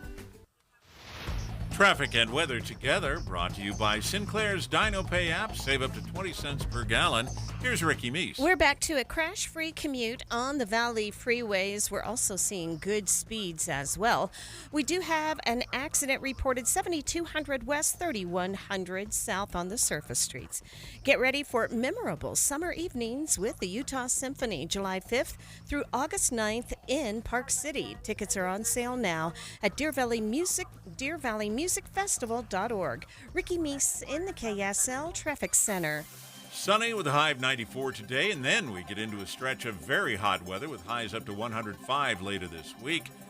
Right now we're at 82 degrees with sunny skies. I'm Dan Bomas from the KSL Common Spirit Health Studios. Listen online at KSLNewsRadio.com for Utah's news, traffic, and weather station. Dave and Dujanovic, your morning companions for talk, analysis, and key perspectives on Utah's biggest stories on KSL News Radio. So currently, Celeste Malloy is beating Colby Jenkins in a race that is still too close to call. So it's the GOP primary took place a couple weeks ago, and that lead that Celeste Malloy had the day after the election, it's about 3,000 votes, has whittled down to just over 300. Now, Lindsay Ertz is joining us right now. Lindsay, Colby Jenkins' campaign is asking for some uncured ballot lists. Can you just walk us through really quick what that means and what he was asking for? Yeah, so uncured ballots are basically if a voter's signature doesn't match, or they don't have it on file, or they can't verify that the person who signed it, like the signature is the person who signed it, they go into this uncured ballot list. And essentially these ballots, it's required by state law that these voters are contacted to say, hey, your signature doesn't match. We think somebody else signed it for you. This isn't your signature, or you left it blank or something like that. So the county clerk in Washington County has a list of, I'm going to get this number wrong, but several hundred ballots, several hundred voters whose ballots have not been cured. Their signatures didn't match. And so what Utah law leaves up to the discretion, a judge just ruled, is that the county clerks can, if they want to, give this list of uncured voters to the campaigns to help reach out to those voters and say, hey, your ballot needs fixing. You need to get that in so that your ballot can count. Now, it is required by Utah law that the clerks do this, and in Washington County's case, the clerk has done this and reached out to all the voters. But the Jenkins campaign wanted this list so they could help contact these voters. Now, the unspoken part here is that Colby Jenkins is winning in Washington County by a significant margin, and so it behooves him to reach out to these voters and make sure that they have turned in their ballots, because the ballots are breaking his way in this very, very close election, as you mentioned. But nonetheless, every vote should count, right? And so it is common for campaigns to help and reach out to these voters to help get the votes in. And in this case, Colby Jenkins wanted this list from Washington County. Washington County said, no, we've never given out this list before. It's not something they do. They cited just concern over voters being identified or potentially what they said would be harassed by campaigns in order to disclose how they voted. And so the Washington County clerk said, nope, I'm not going to give you this list. Colby Jenkins took it to a judge, and today the judge ruled it is up to the clerk's discretion on whether or not this list gets released. And so Colby Jenkins will not be able to get this list. Now, Lindsay, does Mr. Jenkins, is he hoping that he'll actually win the election with making sure all these things count, or is he just hoping that we get into recount territory? Well, I think at this point he probably wants to get into recount territory, but certainly, and his attorney was asked this, that, isn't it a benefit to you and your campaign to get them all in? And his attorney sort of said, well, it's just important for the vote, for every single vote to count, right? Which I think everyone would agree with. But certainly it does, like the facts of the matter are that it does behoove the Jenkins campaign to get every vote in. In a race separated by less than 300 votes, they've got to get within 266 ballots in order to be in recount territory to be able to request a recount. So certainly it does help them to get every vote in, but they didn't explicitly say that. Lindsay Aerts, thank you. Yeah, I saw that this morning. You broke the news that a judge had ruled the Washington County clerk does not have to give any campaign a list of voters whose ballots need to be cured, that the Utah law, according to the judge, says that the clerk's discretion is enough. And we have seen that. Thank you for joining us, Lindsay. We have seen that the clerks have made different decisions. Lanning Chapman, Salt Lake County clerk, has decided to turn over that list of uncured ballots. Davis County has chosen not to, as well as Washington County as well.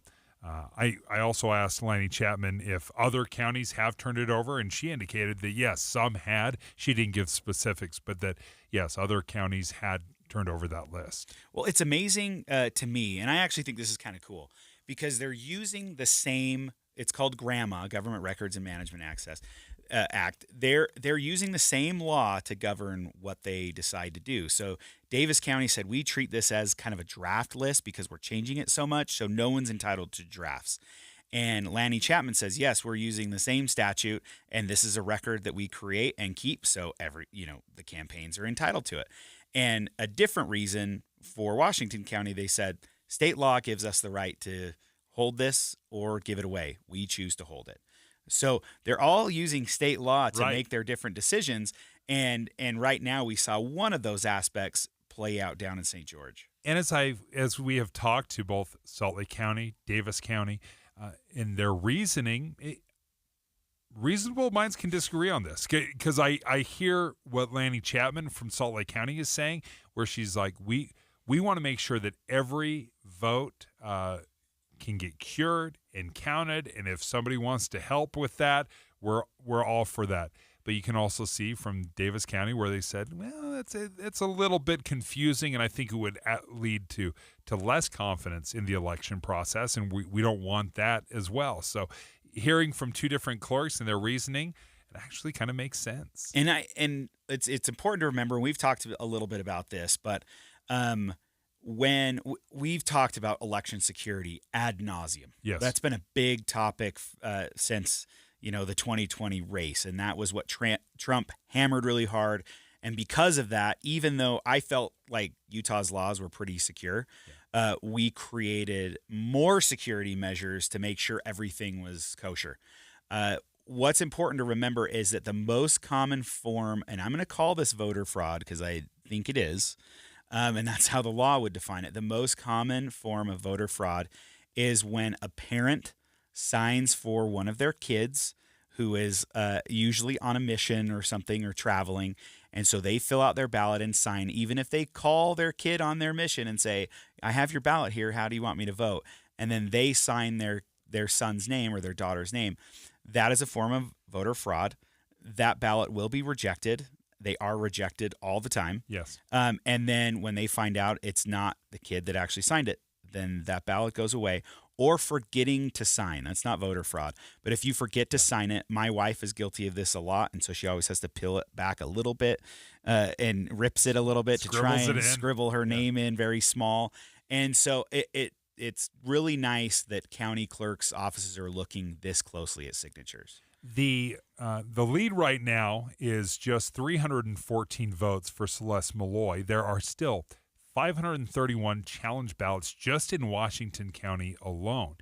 Now, if say all 531 challenge ballots were to be cured and they were all accepted, Colby Jenkins is winning about 60-40 in Washington County. In Washington County specifically. That would make up 100 votes. So it still would not be enough to win him the election if those numbers stay true, but it would trigger an automatic recount since they're within about 50 votes. So if he were to close the gap by another 50 votes, it would trigger an automatic recount. So even though that wouldn't necessarily flip the election, it probably would trigger the automatic recount. So thank you to Lindsay Ertz who broke that story, and for the county clerks for their willingness to join us. Up next, we're starting our coverage of the upcoming announcement of whether or not we're going to get the Olympics. The 2034 Olympics, we're totally getting the Olympics, by the way. That's not a spoiler alert, but, it's still not official until July 24th, so we're still a few weeks away. We will hear from a guest who experienced the games back in 2002 and is looking forward to being involved again. Dave and Dujanovic. Dave and Debbie go out of their way to make sure you hear all sides of a story. They're working the phones to get several viewpoints on for you. Hi, it's Tim and Amanda. We get you the full story, too. We have you covered on KSL News Radio. One of the things I loved when I was trying to lose some weight with Salt Lake City Fat Loss is they held my hand. I need a lot of hand holding when it comes to losing weight. It's hard to stay disciplined. It's hard to stick with a healthy eating program.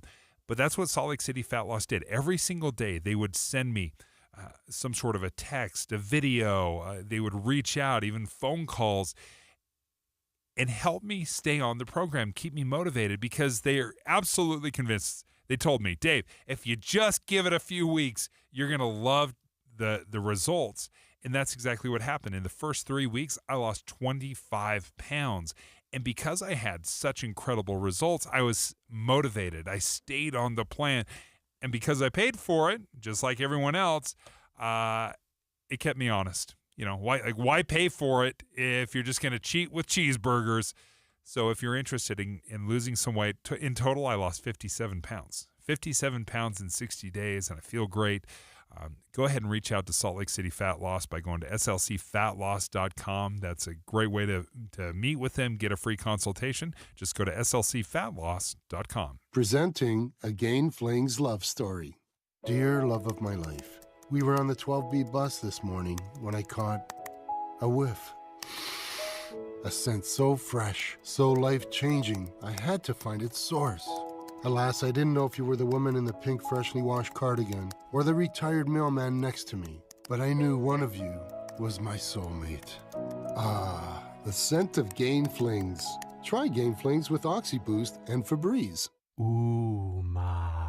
What was that? That is business phone bliss with the Ooma Cloud Phone System. It handles all our voice, video, and messaging needs. You sound very... Calm? I am. Ooma has everything I need to run my business more efficiently, like virtual receptionist, call routing, and video conferencing. And it starts at just $19.95 per month per user, plus taxes and fees. Ooma. Nice. Find your business comm at ooma.com/radio. My son loves to fly kites, but my active psoriatic arthritis can sometimes hold me back. Now with Skyrizi to treat my skin and joints, I'm ready to go. Skyrizi, risankizumab Riza, a prescription-only 150 milligram injection for adults, helps with less joint pain, stiffness, swelling, and fatigue. For those who also have plaque psoriasis, 90% clearer skin is possible with just 4 doses a year after 2 starter doses. Don't use if allergic to Skyrizi. Serious allergic reactions and an increased risk of infections or a lower ability to fight them may occur. Before treatment, your doctor should check for infection and tuberculosis. Tell your doctor if you have an infection or symptoms such as fever, sweats, chills, muscle aches, or cough, or if you plan to or recently received a vaccine. With Skyrizi, there's nothing like clearer skin and better movement, and that means everything. Ask your doctor about Skyrizi today and visit skyrizi.com or call 1-866-SKY-RIZI to learn more. This is Derek Miller speaking on business. The Utah Days of 47 Rodeo, presented by Zions Bank, takes place at the $17.5 million state-of-the-art Days of 47 Arena at the Utah State Fair Park each July. Executive Director Tommy Joe Lucia joins us with more. The Utah Days of 47 Rodeo in the heart of Salt Lake City is a must-stop during the summer for your chance to immerse yourself and family into the authentic Pioneer West and make yourself a gold medal memory. The experience includes a fan zone with pony rides, bounce houses, a free petting zoo, and much, much more. Or get your shopping on at our KSL Expo tent. The rodeo boasts of being one of the largest 5-day rodeos in the nation, where contestants run away with lots of money and a chance to win a gold, silver, or bronze medals right during the 2024 Summer Olympic Games being held in Paris. The Utah Days of 47 Rodeo is a gold standard in rodeo, one of Utah's longest standing traditions. The rodeo and the other Days of 47 events commemorate July 24, 1847, when a determined company of Mormon pioneers realized their dreams upon entering the Great Salt Lake Valley. So join us for a gold medal memory at Utah's Days of 47 Rodeo. The Utah Days of 47 Rodeo is a time-honored tradition that honors Utah's pioneer heritage and provides education for our community. For more information, visit the Utah Days of 47 Rodeo website. I'm Derek Miller with the Salt Lake Chamber, speaking on business. Common Spirit Health, hospitals, clinics, and caregivers, all connected to advance healthcare in Colorado, Kansas, and Utah. Healthcare with human kindness is here. Hello, human kindness. With the 3 things you need to know this hour, I'm Dan Bomas. First, a 10,000-acre wildfire in southern Utah putting hundreds of homes at risk. Second, a judge in southern Utah has rejected a complaint about some of the ballots in the 2nd District primary. Third, voters in France gave a left-wing coalition the most votes in yesterday's election, but it's not a majority. 82 degrees and sunny in Salt Lake City. And back to David Dujanovic on KSL News Radio. Dave and Dujanovic. We are just a few weeks away from officially being named the home of the 2034 Winter Olympics. Now, we're the only person the IOC is dating. You may remember going back to 1995. Adam, you were probably 3 at the time. But go back to 95. Was it 95? Yeah, it was 95 when they announced this. It was electric. The state just threw a party on a level because we thought this was a once-in-a-lifetime occurrence. Well, apparently it's twice in a lifetime. I was 9. You were 9 years old. I was 9, and I'm telling you, Dave, I remember it. We watched it on TV as a family, the announcement. And I mean, 9 years old, still remember it. It was a big deal. I was 14 when the Olympics came here. Our 9th grade class got to go to cross-country skiing. Nobody else was there. Really? It was like the skiers would ski by, and we'd be in like the wilderness, and we'd say, hello. And they would wave back to us. Go Finland! Great experience, and I'm excited to actually be a grown-up and have my 4 kids that I get to have the same experiences with. Yes, exactly. My son was 1 year old. He was a newborn, was he one? He's one. I'm sorry, I couldn't remember when his birthday was. Sorry, Cole.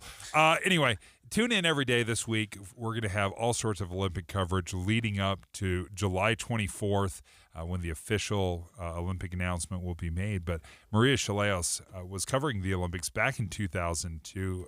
Maria, what do you remember about when you were reporting? You mean the absolute best part of my career ever, the most exciting thing that I ever did? Really? Yeah.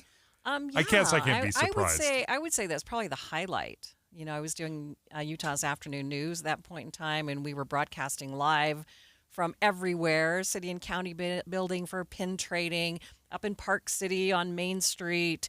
We were on kind of not a podium, but kind of those big grandstand things for the announcement at the city and county building.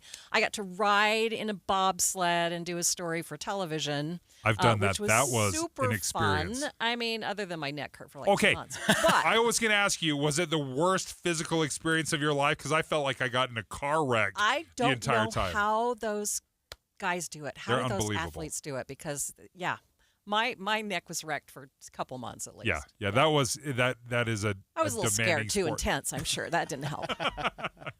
Okay, so you absolutely had an incredible experience. I did. So as we look at it the second time around, were you as shocked as I was that this was even a possibility? Not really. Looking at everything that we have in place for another Olympic run, looking at how the volunteers responded, looking at how the community came together and the government came together to put it on right after 9/11, I'm not terribly surprised. Maria, you talked a little bit about the venues, Mm-hmm. and you got to use some of those venues during the Olympics. Well, tell me about what's the IOC looking for? Is our upkeep pretty great compared to everyone else? Is it mediocre? So the thing that really puts us in line for this next for the Olympics in 10 years is that we did this upkeep, that they had set aside a huge amount of money to keep the facilities up and to also involve the community and use all the facilities in competitions, in all sorts of youth activities. And really that is what has set us up to just be successful. Governor Cox, obviously, and local leaders, everyone has promoted and pushed for this. We are still 10 years out. Mm-hmm. What are some of the things that leaders are looking at over the next 10 years where we need to make adjustments or changes? What do the next 10 years look like? So Jeff and I both spoke to the governor. We spoke with Fraser Bullock, who's the president of the Salt Lake City Committee for the Games. And also we spoke with Darren Hughes, who is the bid lead, to get some of those questions answered. You know, I asked questions like, downtown Salt Lake City was so vibrant. It included the Gateway, and it was just a major area of fun for anyone. Even if you couldn't afford to go to any of the, the activities, you could be a part of that. And I said, so what are you going to do to top that? Because I don't know if you remember, but they had murals kind of on every building. But technology has changed so much that it's going to be even better. They're going to be able to use a lot of technology to make it just even more inclusive of more of the community. And across the street from us here on 3rd West, where the Metals Plaza is actually going to be another venue. They're calling it the Big Sky venue. So if you're still working here in 10 years from now, you're going to be able to watch some of those events from the 4th floor. What are you talking about? You're going to be working here in 10 years from now. Don't worry about it. Yeah, you're going to be there. We'll see about that. We'll see. Maria, it really was such an electric experience. I was actually working at a different station at the time, and we weren't an NBC station, so we weren't really in the mix. Mm-hmm. So it was kind of like outside looking in, and I will say what stands out to me as far as as we're leading up to it, I will never forget the massive construction projects of I-15 and trying to expand it. Oh, yeah. The luge. We did a show from the I-15. Did you really? Well, we had some major events happen in downtown Salt Lake, and so we actually broadcast from a trailer in the middle of the 15 construction project we did. And that's crazy all on its own. It was a massive project. Mm-hmm. Is there anything akin to that? Is there anything that you've heard of that they want to say, okay, if we're going to do this 10 years out, we're going to have a massive expansion or change something? Do you remember the Jetsons? I do. They're talking about Jetsons type vehicles. I've always wanted those flying cars. They're actually talking about the possibility of that being a reality in 10 years from now. Stop it. No, and there, the whole tracks thing, there will be some expansion of tracks, and especially how often tracks runs and the length of the trains and stuff. So that'll be happening. But as far as major construction, they're really planning on this downtown redevelopment and using whatever happens with that to incorporate into this massive attempt. Maria Chaleos, thank you so much. Get ready for the afternoon news, host of Utah's Noon News. Maria, you are going to be around in 10 years. What do you mean if I'm still here? If you're still, we're both going to be here. It's a long time away. We'll have to just wait and see. I know it does. It does. It feels so right now because the bid process and we're going to get the announcement, but it still is 10 years out, Adam. And I'm hoping to be retired by then. Maybe you guys will still be Are we all going to be retired? Somebody's got to work the games. Right. All right. Well, thank you so much. Look forward. Again, we have coverage every single day. Tune in this week for more Olympic coverage. We cannot get enough. And then on July 24th, and I love that it's happening on July 24th. This may have been a little bit coordinated. Saying, listen, if you're going to make a major announcement, you got to do it on July 24th. It means everything to us here in Utah. It's not just Karl Malone's birthday. It's Pioneer Day. This is when we have the parades, but this will be quite the announcement. We're going to be live reporting from it all morning long, all day long. We'll have special coverage of the Olympics on July 24th.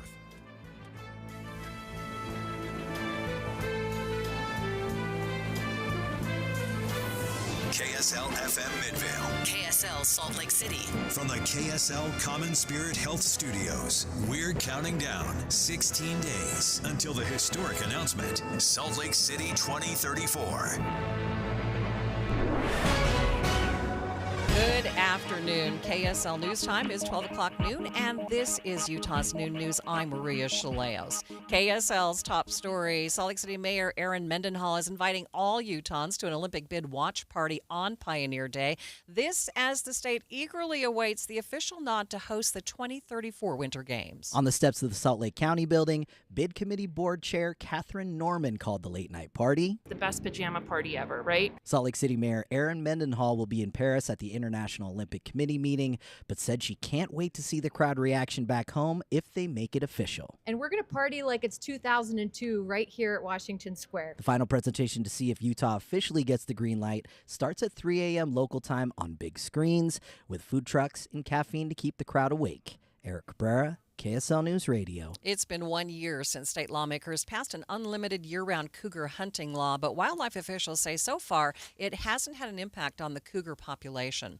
KSL News Radio's Adam Small has details. 512 cougars were hunted across the state the year before the new law went into effect. In the year after, 511 were hunted. So for now, Darren DeBlois with the Utah Division of Wildlife Resources says based on that, they aren't recommending any changes to cougar hunting rules. However, that could change if they start to see problems. Typically, we like to see 2 or 3 years worth of data.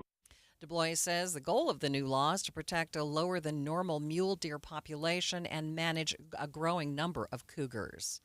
We could see 100 degrees for several days this week. KSL meteorologist Matt Johnson is forecasting a high of 105 in Salt Lake City on Thursday, Friday, and Saturday, and there's a chance it could get even hotter. Now, the all-time record high for Salt Lake City is 107. Yes, it is not off the table. St. George could hit temperatures exceeding 110 degrees today through Friday. To learn more about the upcoming heat, follow us on social media, and of course, we have more info on what to expect on KSLNewsRadio.com. Pet owners near the avenues are on edge after multiple reports of pet deaths and coyote sightings. KSL News Radio's Vril Johansson reports. Salt Lake County Animal Services says they've gotten multiple reports of dead pets, which they suspect were because of wildlife attacks. At the same time, they've been hearing about coyotes being spotted in the area. While they don't know for sure what kind of animal was the culprit, officials are asking owners in the area to keep their pets inside and on a leash when you take them outside. Vril Johansson, KSL News Radio. KSL's top national stories. The list of Democratic lawmakers saying President Biden should exit the presidential race is growing.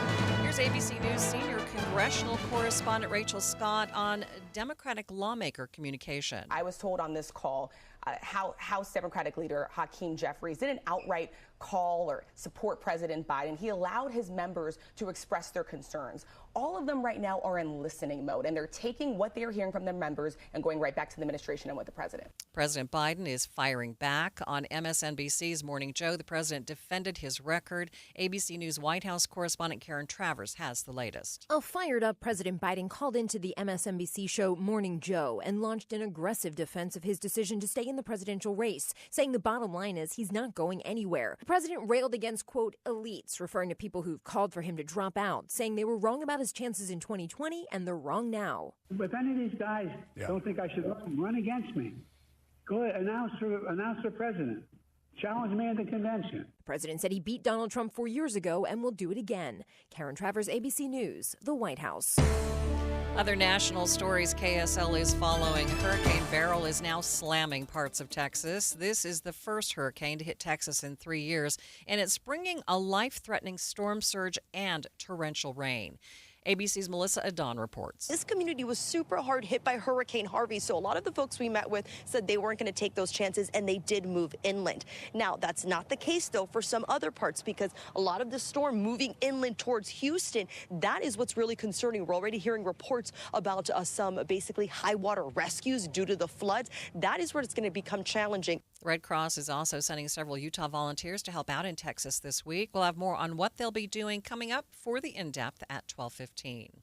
A major gift to Johns Hopkins will help hundreds of families. Bloomberg Philanthropies has gifted the Johns Hopkins School of Medicine with $1 billion. The donation meaning free tuition for those whose families earn less than $300,000 a year, and free tuition, room and board, and fees for those whose families make less than $175,000.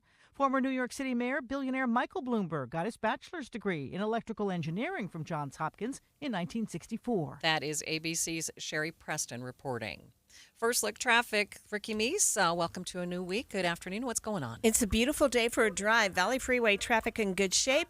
Emergency crews are responding to an accident involving a motorcycle or bike on 1600 West South Jordan Parkway. That's about 104th South. Ricky Meese in the KSL Traffic Center. KSL News Time, 12:05. Spend time with KSL News Radio and get a deeper understanding of the world around us. You've got voices like Boyd Matheson. I enjoy his measured approach to things. A very balanced view. Inside Sources, weekdays 1 to 3. On KSL News Radio.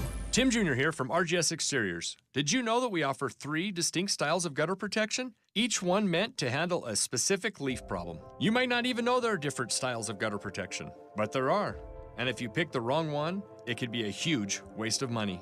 Now, the big gutter guard companies won't tell you this. They try to sell you a one-size-fits-all gutter guard. And it could be completely wrong for the amount and types of trees and leaves you have. Not RGS Exteriors. We understand which kind of leaf problem needs which kind of gutter guard. We'll do an in-depth evaluation to assess the types, locations, and numbers of trees in your yard. Based on that data, we match your home to the right gutter guard.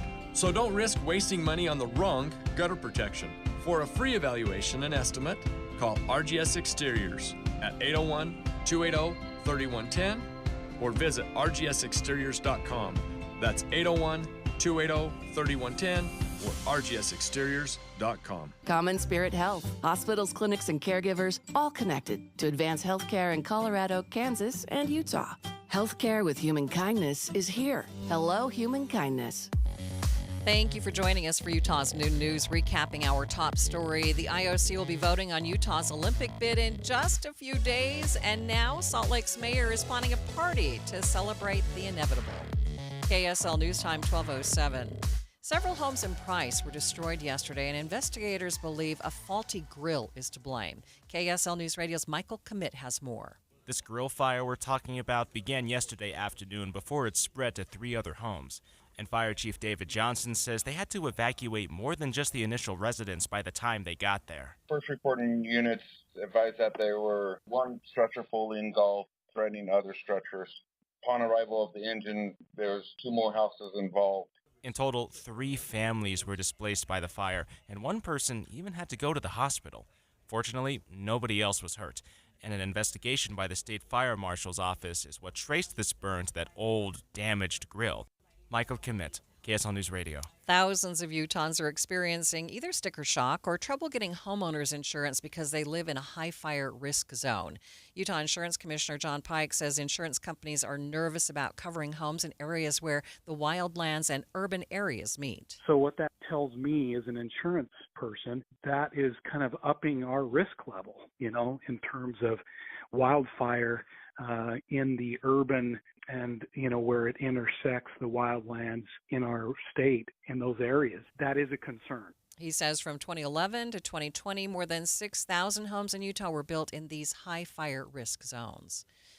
2 lakes in the High Uintas are being treated to kill off non-native fish. KSL News Radio's Tammy Kikuchi reports.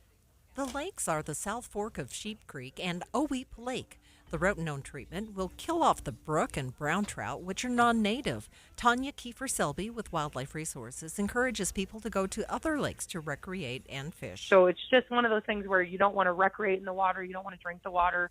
Don't take your dog out and hike along those locations. When the treatment is complete, the lakes will be restocked with Colorado cutthroat trout, which is the native fish. Oweep will be restocked later this year, and the South Fork of the Sheep Creek will be restocked in 2025. Tammy Kikuchi, KSL News Radio.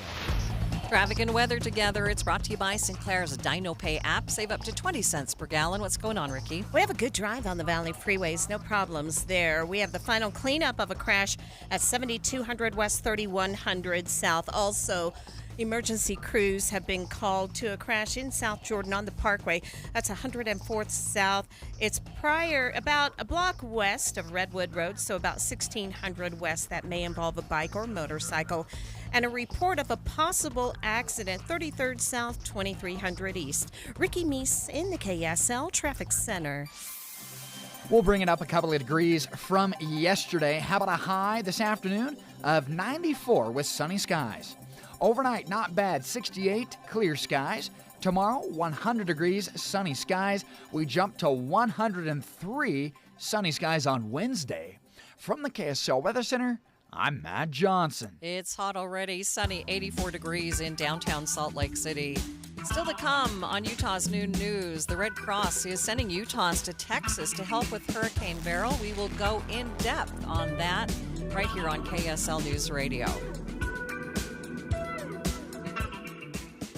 There are so many reasons to lose weight, health being one of them, looking better, building confidence, and for me, one of the best things about losing weight is not having back spasms when I'm out in my yard. Now, if you've been carrying around extra fat on your belly, you know what I'm talking about. It does a real number on your back. Well, not this year for me. My back is happier. I have a lot more energy, and it's all thanks to Salt Lake City Fat Loss. They've made it easy for me to lose up to 1 pound a day naturally, safely, and effectively. In my first round, 60 days, I lost 25 pounds, making it easy for me to stay on the Salt Lake City Fat Loss plan. Now, I'm today, beginning my second round because I have at least another 20 that I'd like to take off. And the thing that's great about this, there are no prepackaged meals, no surgery, no injections. Their program is science-based. It's not a fad diet. It's just an easy eating plan that fits perfectly into my busy schedule. Check it out for yourself. Go to slcfatloss.com to schedule your free consultation. You're going to love their app as well. And if you do it now, you can also save $200. Just tell them Maria sent you. Again, I lost 25 pounds in the first 60 days. You can too. Call 801-450-1882 or go to slcfatloss.com, slcfatloss.com. Derek Overstreet, founder of the New Millennium Group. We're a financial planning firm. Listen, we're fiduciaries. We have advisors standing by right now to take your call. That's 888-999-6370.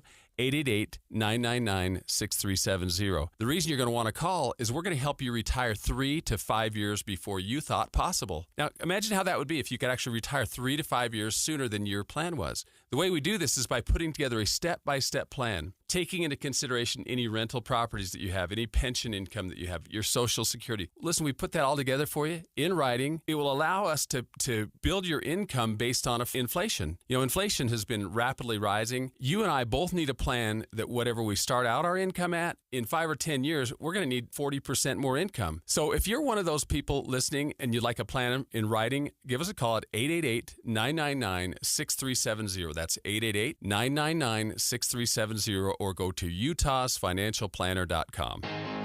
At JCW's, we think tipping might be getting a little out of hand. Like when you're asked to tip at the register before you've even been served, or when you're at the yogurt shop and find yourself serving yourself. And don't even get us started on frosted tips making a comeback. That's why at JCW's, when you pay for a 3rd-pound ranch bacon cheeseburger, that's what you pay. And no one at the register is going to stare longingly at you while you awkwardly maneuver through the tip screen for food you don't even have yet. Honestly, we're just happy to see you at any of our 5 locations in Provo, South Jordan, Lehigh, Harriman, and American Fork. So come on in and enjoy some quality time and great food with family and friends. And we promise, we won't be pushing you for a tip. Hey, this is Chris with JCW's, and we just want to say thank you, and especially to our loyal customers. We want you to know that at JCW's, your business is all the tip we need. JCW's, quality and a lot of it. Any Hour Services can make sure your AC keeps you cool this summer. Whether you need a tune-up, repair, or just a second opinion about replacing it, call Any Hour Services or visit anyhourservices.com. I'm Dave Cawley, investigative journalist and host of the podcast Cold.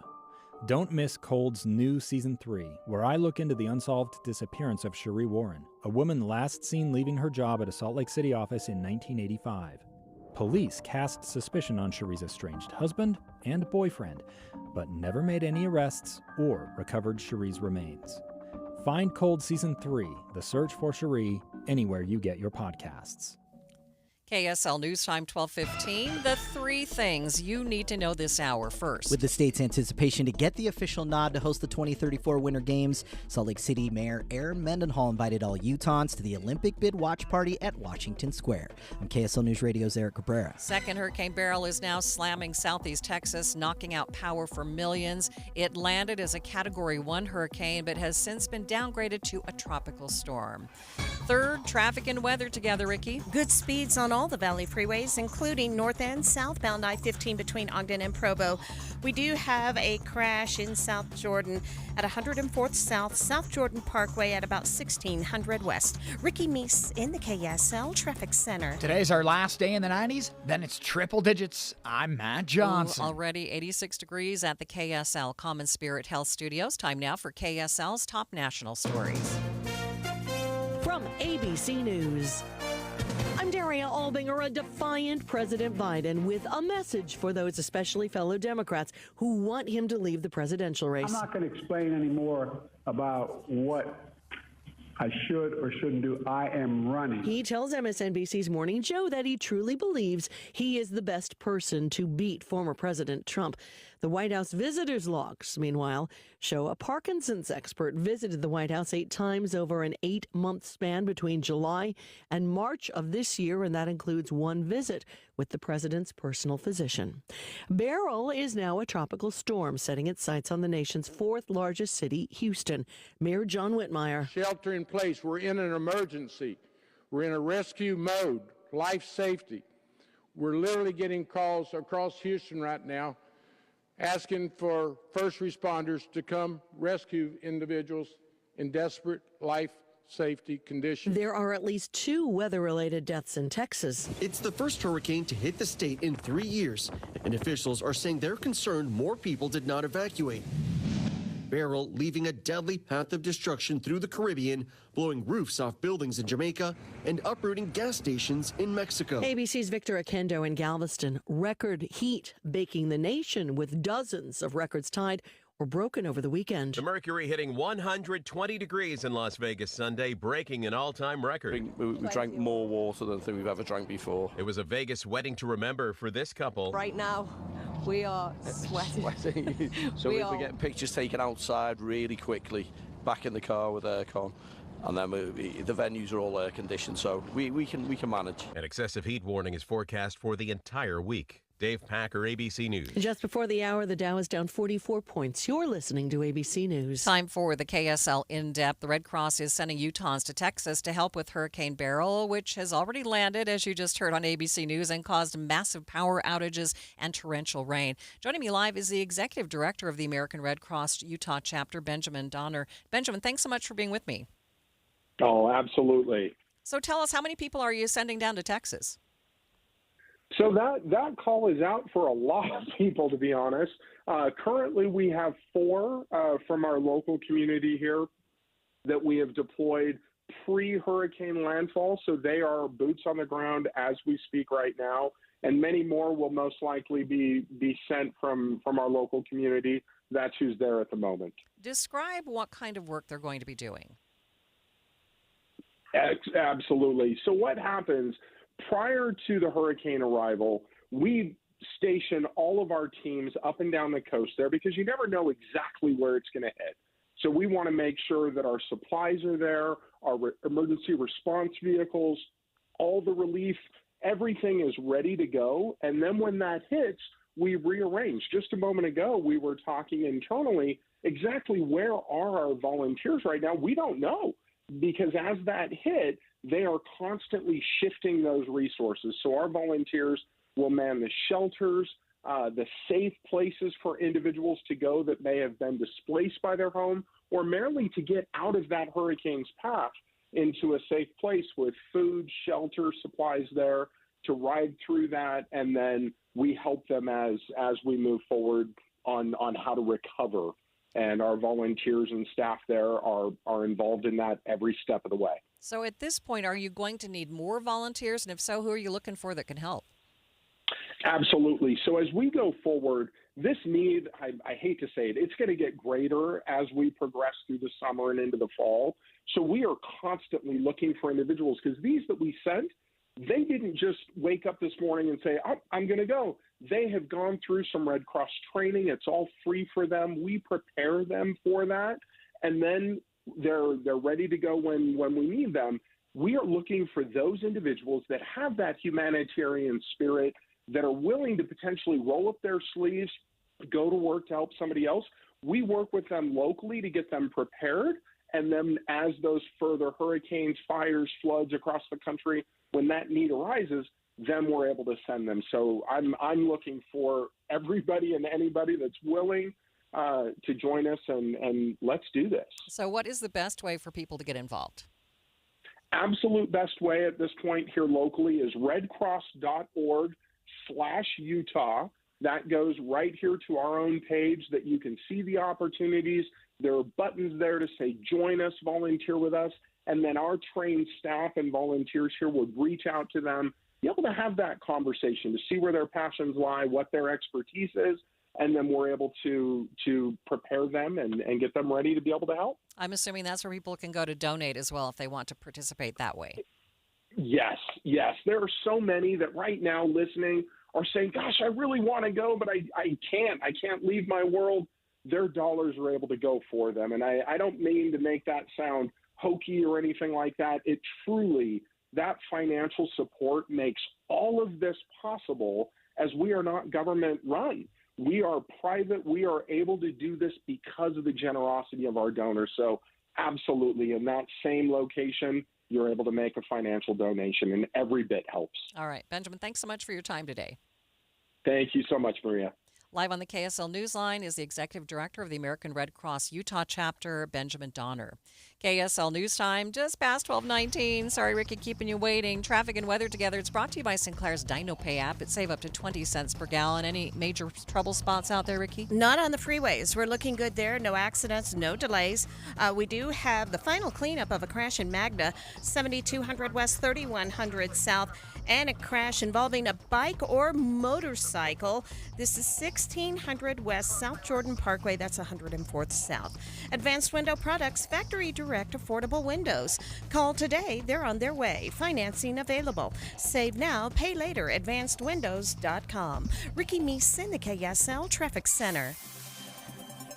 KSL 7-day forecast. We've got some absolutely scorching hot temperatures on tap. Today's not bad though. Sunny skies, 94. Enjoy it because it's going away. Tomorrow, 100 degrees, sunny skies. Wednesday, 103, heat dome building. Thursday, we got 105. We lock it in at 105 again on Friday and Saturday. The only difference is we'll see some partly cloudy skies by Saturday afternoon. Sunday, 101, partly cloudy. From the KSL Weather Center, I'm Matt Johnson. It's making 86 sound pretty good. That's what we're at right now in downtown Salt Lake City. A lot of sunshine. Still to come, we're taking a quick check of the markets. A mixed day with the Dow down as much as the NASDAQ is up. A complete update of your money news coming up next. And the 7-day forecast has been brought to you by Performance Automotive Bountiful.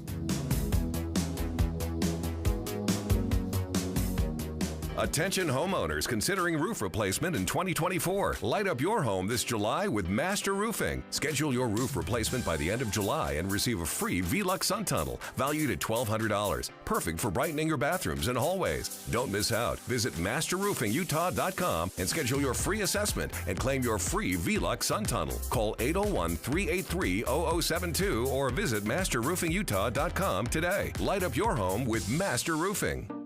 At Fisher Investments, we may seem like other money managers, but we're different. What makes you so different than the rest of us? We ensure clients receive unparalleled service at every step of the relationship. Tell me more. Our investment counselors focus on service over sales, prioritizing clients' needs. How do you make money?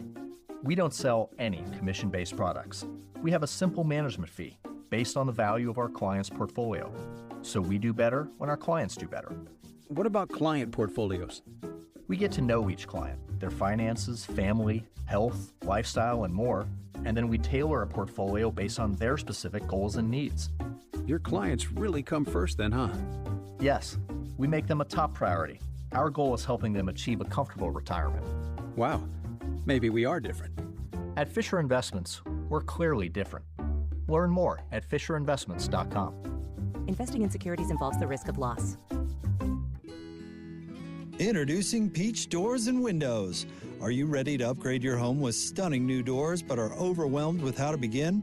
Peach Doors is here to make the entire process smooth and stress-free. Visit their showroom to see their wide selection of wood doors, durable fiberglass, energy-efficient aluminum, oversized glass bifold doors, and so much more. It's not just about looks, it's about durability and security to protect what matters most. Let them help you find the perfect match for your home, budget, and personal style. Visit their showroom and see for yourself. No pushy sales tactics, only guidance from their experienced staff. No inflated markups just to offer so-called discounts. See their 5-star reviews where customers rate them on their attention to detail through every step of the sale and installation process. Amazing home transformations begin with windows and doors. Serving Logan to St. George, just Google Peach Building to see for yourself. KSL News Time, 12:25. Shania Twain returned to a London stage for the first time in 21 years. ABC's Tom Rivers was there. Rolling out the hits and rolling back the years. The British fans, over 60,000 of them, many donning uncustomary cowboy hats, welcome Shania back, and their memories go back as well. Yeah, quite a long time. Yeah, I'd say since the 90s. I had her albums as a child, so yes. It's really taken off, isn't it, country music in the UK? Yeah. Her eyes gleaming, Shania thanked the crowd, saying she'll remember this evening forever. At the British Summertime Festival in Hyde Park, Tom Rivers, ABC News, London. Watching Utah's money, a new report shows that the COVID pandemic caused more than $18 trillion in economic losses to the U.S. The large figure includes the cost of excess deaths, lost income, medical treatment for things like COVID, mental health costs, and educational losses. The report from the Heritage Foundation's nonpartisan Commission on China also placed blame for the outbreak on the Chinese government. Two rival amusement park companies are merging. The $8 billion merger between Six Flags and Cedar Fair will make them the largest amusement park operator in the U.S. Together, they operate 42 amusement and water parks across 17 states. Teachers in Baltimore are trying to get so-called baby bonus. It's a program that could give $1,000 to new parents to reduce childhood poverty that starts at birth. Supporters have now secured the necessary signatures, so voters will have a chance to decide on the program come November. And taking a look at your money at this moment, the Dow down by 45 points, sitting at 39,329. S&P up by 5, the NASDAQ up by 49 points. KSL News Time, 427. Just 2 weeks left before the historic announcement. Tim is going to Paris. He'll be live for us on KSL all that week. Get special coverage on the final preparations and decision for Salt Lake City 2034. Listen at 7:30, 8:30, and 10:30 in the morning. This week on KSL News Radio. Jeff Kaplan. I'm energized by breaking news. First of all, because it's right now, and second of all, because in many cases the audience needs to know. There's no more important service that we can provide, and I find it critically important to get more details to the audience as quickly as possible. There's nothing more energizing than that for me. Not at all. The most important thing we do is breaking news. I am gratified that so many people listen to me every afternoon on KSL, but what they don't know is that there are so many people behind the scenes making it happen, checking on the traffic, answering the phones, making the calls, talking to the newsmakers. They're out in the street, into the field to get the raw information, and then putting it all together so that I can sit in front of a microphone and be a source of information every afternoon. But there are so many people who make it happen. That's what you don't know. Ride Home with Jeff Kaplan, weekdays 3 to 7 on KSL News Radio. Join KSL and the movie show this Friday from 10 to 1 at the Layton NPS store at 1150 North Main Street in Layton. That's npsstore.com. Traffic and weather together. It's brought to you by St. Clair's Dino Pay app. Save up to 20 cents per gallon. Here's Ricky Meese. We still have a really nice and quiet drive on the Valley freeways. Cleanup continues on a crash that may involve a motorcycle or bike in South Jordan. This is at 1600 West, South Jordan Parkway. That's 104th South. This is the place, Heritage Park, your family place for summer fun. Celebrate Utah history all month with tons of patriotic activities, food, concerts, shops, and more. Visit thisistheplace.org. Ricky Meese in the KSL Traffic Center. Hey, we've got sunny skies today with a high of 94 degrees. Overnight, clear skies, 68 the low. Tomorrow, 100 degrees and sunny skies. From the KSL Weather Center, I'm Matt Johnson. St. George at this hour has already hit 100 degrees. Much more pleasant in Provo. They're sitting at 83. In Vernal, 79 degrees. In Park City at this hour, it's 70. And here in Salt Lake City, 86 degrees. You're listening to Utah's New News with Maria Chaleos on KSL News Radio, 102.7 FM and 1160 AM. Good afternoon. KSL News Time, 1230. KSL's top story this hour. Utah State Representative Phil Lyman is filing a complaint saying he wants Lieutenant Governor Deidre Henderson's office to be more transparent about whose signatures were gathered to get her and Governor Spencer Cox on the ballot.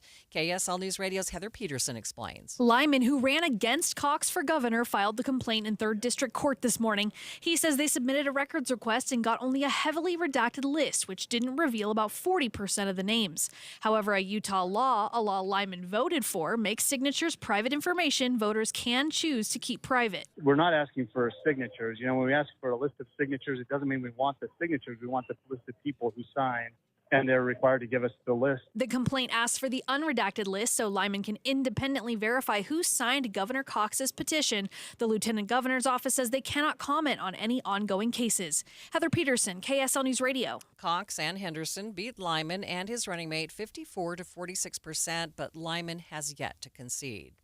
A Utah judge is rejecting a request for voter information from Colby Jenkins' campaign. The judge ruled that counties do not have to provide information on uncured ballots. An uncured ballot just has a discrepancy. Usually the signature doesn't match the one on file, or the voter just forgot to sign it, but it prevents the ballot from being counted. Colby Jenkins' campaign is asking for the voter information on those ballots to personally reach out and ask them to cure the ballot. The judge says election law gives county clerks discretion when it comes to releasing that information. We had a couple of new wildfires break out over the weekend. One of them is now the largest active fire in the state and is spreading quickly. The Silver King fire on the Beaver and Paiute County line has already burned more than 10,000 acres. KSL TV spoke with some locals who are trying to protect their homes, including Jonathan Edwards, who is a local pastor. Everything we have is given to us by the Lord, and we're just stewards of it for a time, and it's all in His hands. According to FEMA, almost 300 homes are at risk. The lightning-caused fire is still 0% contained. Tooele County drivers will have to deal with a lot of construction in the coming months. KSL News Radio's Heather Kelly has details. SR 36, I-80, and the 201 freeway are all in UDOT sites for resurfacing and improvements that will continue through spring of next year. An extra lane is being added on eastbound I-80 between Lake Point and the SR 201 exit, and northbound SR 36 is getting widened from Sunset Lane to Stansbury Park in hopes of reducing congestion on those roadways. Southbound SR 36 is also getting a facelift and extra lanes starting as early as today. Drivers should expect lane restrictions and possible delays during the construction. Heather Kelly, KSL News Radio. KSL's top national stories. Boeing is pleading guilty to one criminal fraud charge in a deal with the Department of Justice. Here's ABC News Chief Justice Correspondent Pierre Thomas. DOJ in earlier investigations found the company was not building safe 737 MAX airliners, and that the company had misled federal regulators looking into the crashes of Ethiopian Air Flight 302 and Lion Air Flight 610. Boeing has faced additional scrutiny after a door blew off in a flight earlier this year, causing an in-flight emergency and injuring passengers. Many family members of those who died in crashes have spoken out, saying they do not believe the penalties are near harsh enough, and they want company executives charged as well. DOJ officials say senior company officials could still face charges. Americans are losing confidence in the value of higher education. A new Gallup poll found that only 36% of adults say they have a great deal of confidence in college. Most say they feel the higher education system is headed in the wrong direction. More people are flying than ever before, and more people flew Sunday than any other day in U.S. history. The holiday travel period is not fully over. The TSA projected it would screen 32 million people from the end of June through today. But yesterday, as expected, was the busiest day ever. Numbers show that for the first time in its history, the TSA screened more than 3 million travelers in a single day. That is ABC's Brian Clark reporting. An airstrike in Ukraine has hit a children's hospital. More from ABC's Patrick Reevell. Russia launched a massive attack, firing at least 40 missiles at 5 Ukrainian cities. In Kyiv, a missile hit Ukraine's biggest children's hospital. Terrible scenes on the ground, doctors pulling people from the rubble, hundreds of severely ill children, including cancer patients, evacuated, now being treated on the street. This is one of the worst Russian attacks on the capital in months. At least 24 people killed across Ukraine, seemingly a message from Russia as President Biden hosts a key NATO summit in Washington on Tuesday. Patrick Reevell, ABC News, at the Foreign Desk.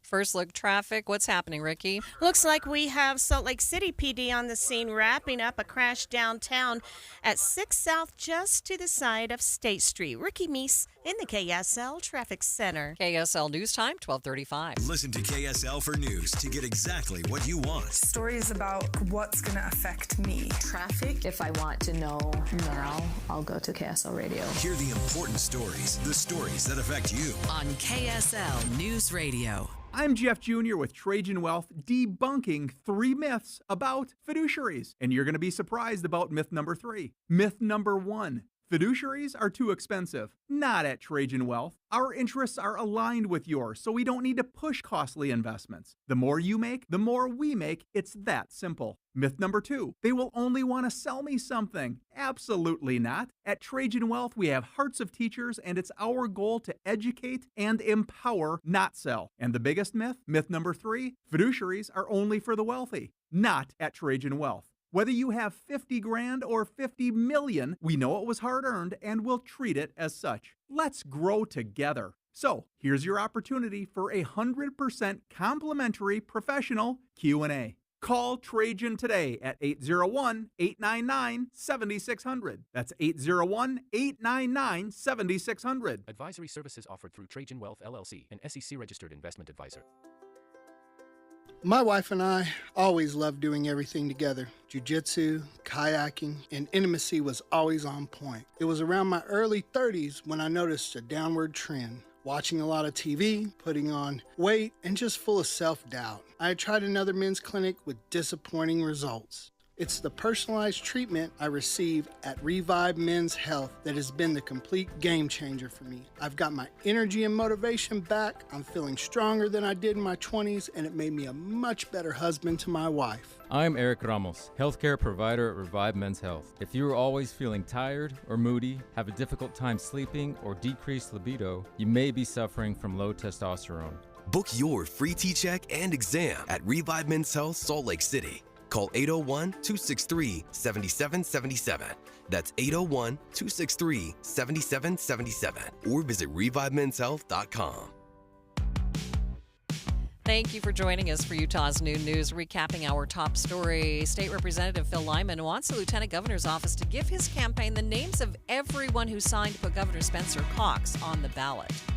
KSL News Time, 12:38. A rash of shark attacks over the holiday weekend, including multiple people attacked by the same shark in Texas. We do want to remind everyone this is not just happening in the South. Even up here in the Northeast, there's been several instances of shark sightings. In New York, the lifeguards are now armed with drones to keep an eye out for them. And already this summer, there's been some instances of beaches on Cape Cod that have been shut down because of multiple great white shark sightings. That is ABC's Trevor Alt reporting.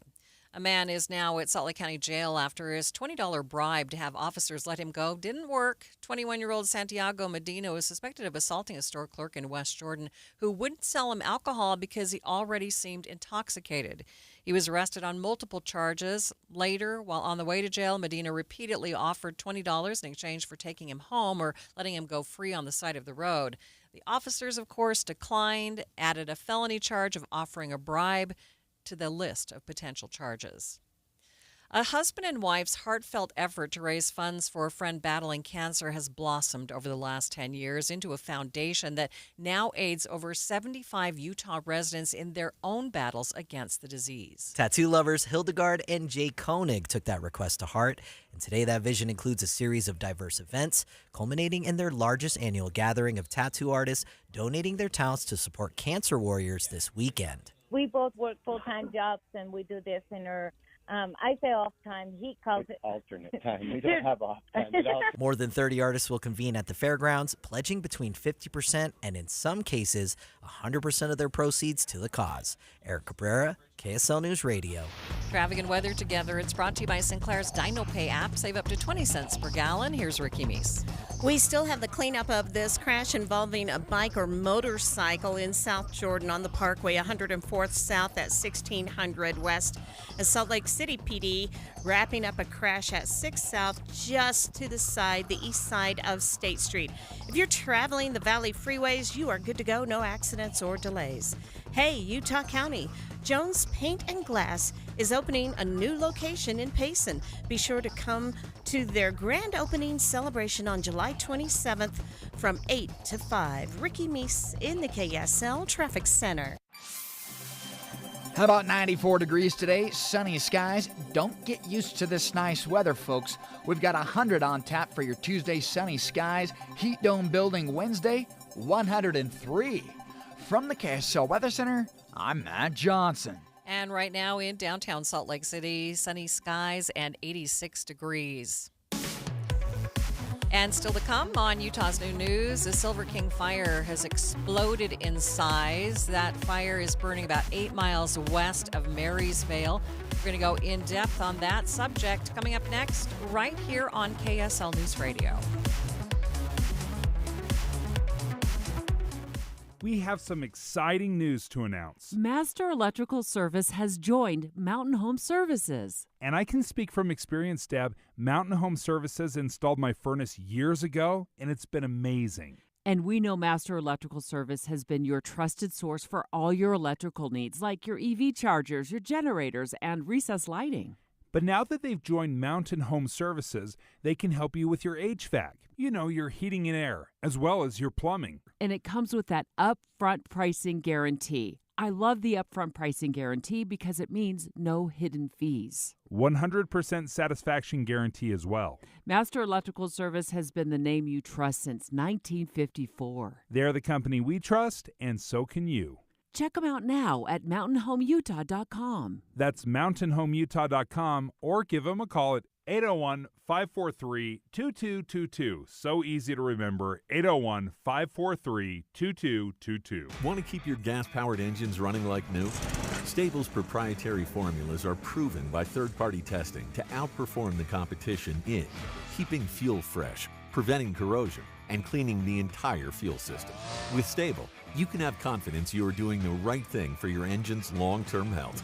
Just pour into your gas can or fuel tank, then top off with fresh fuel. At every fill-up or when you store, start with Stable. Available where fuel additives are sold.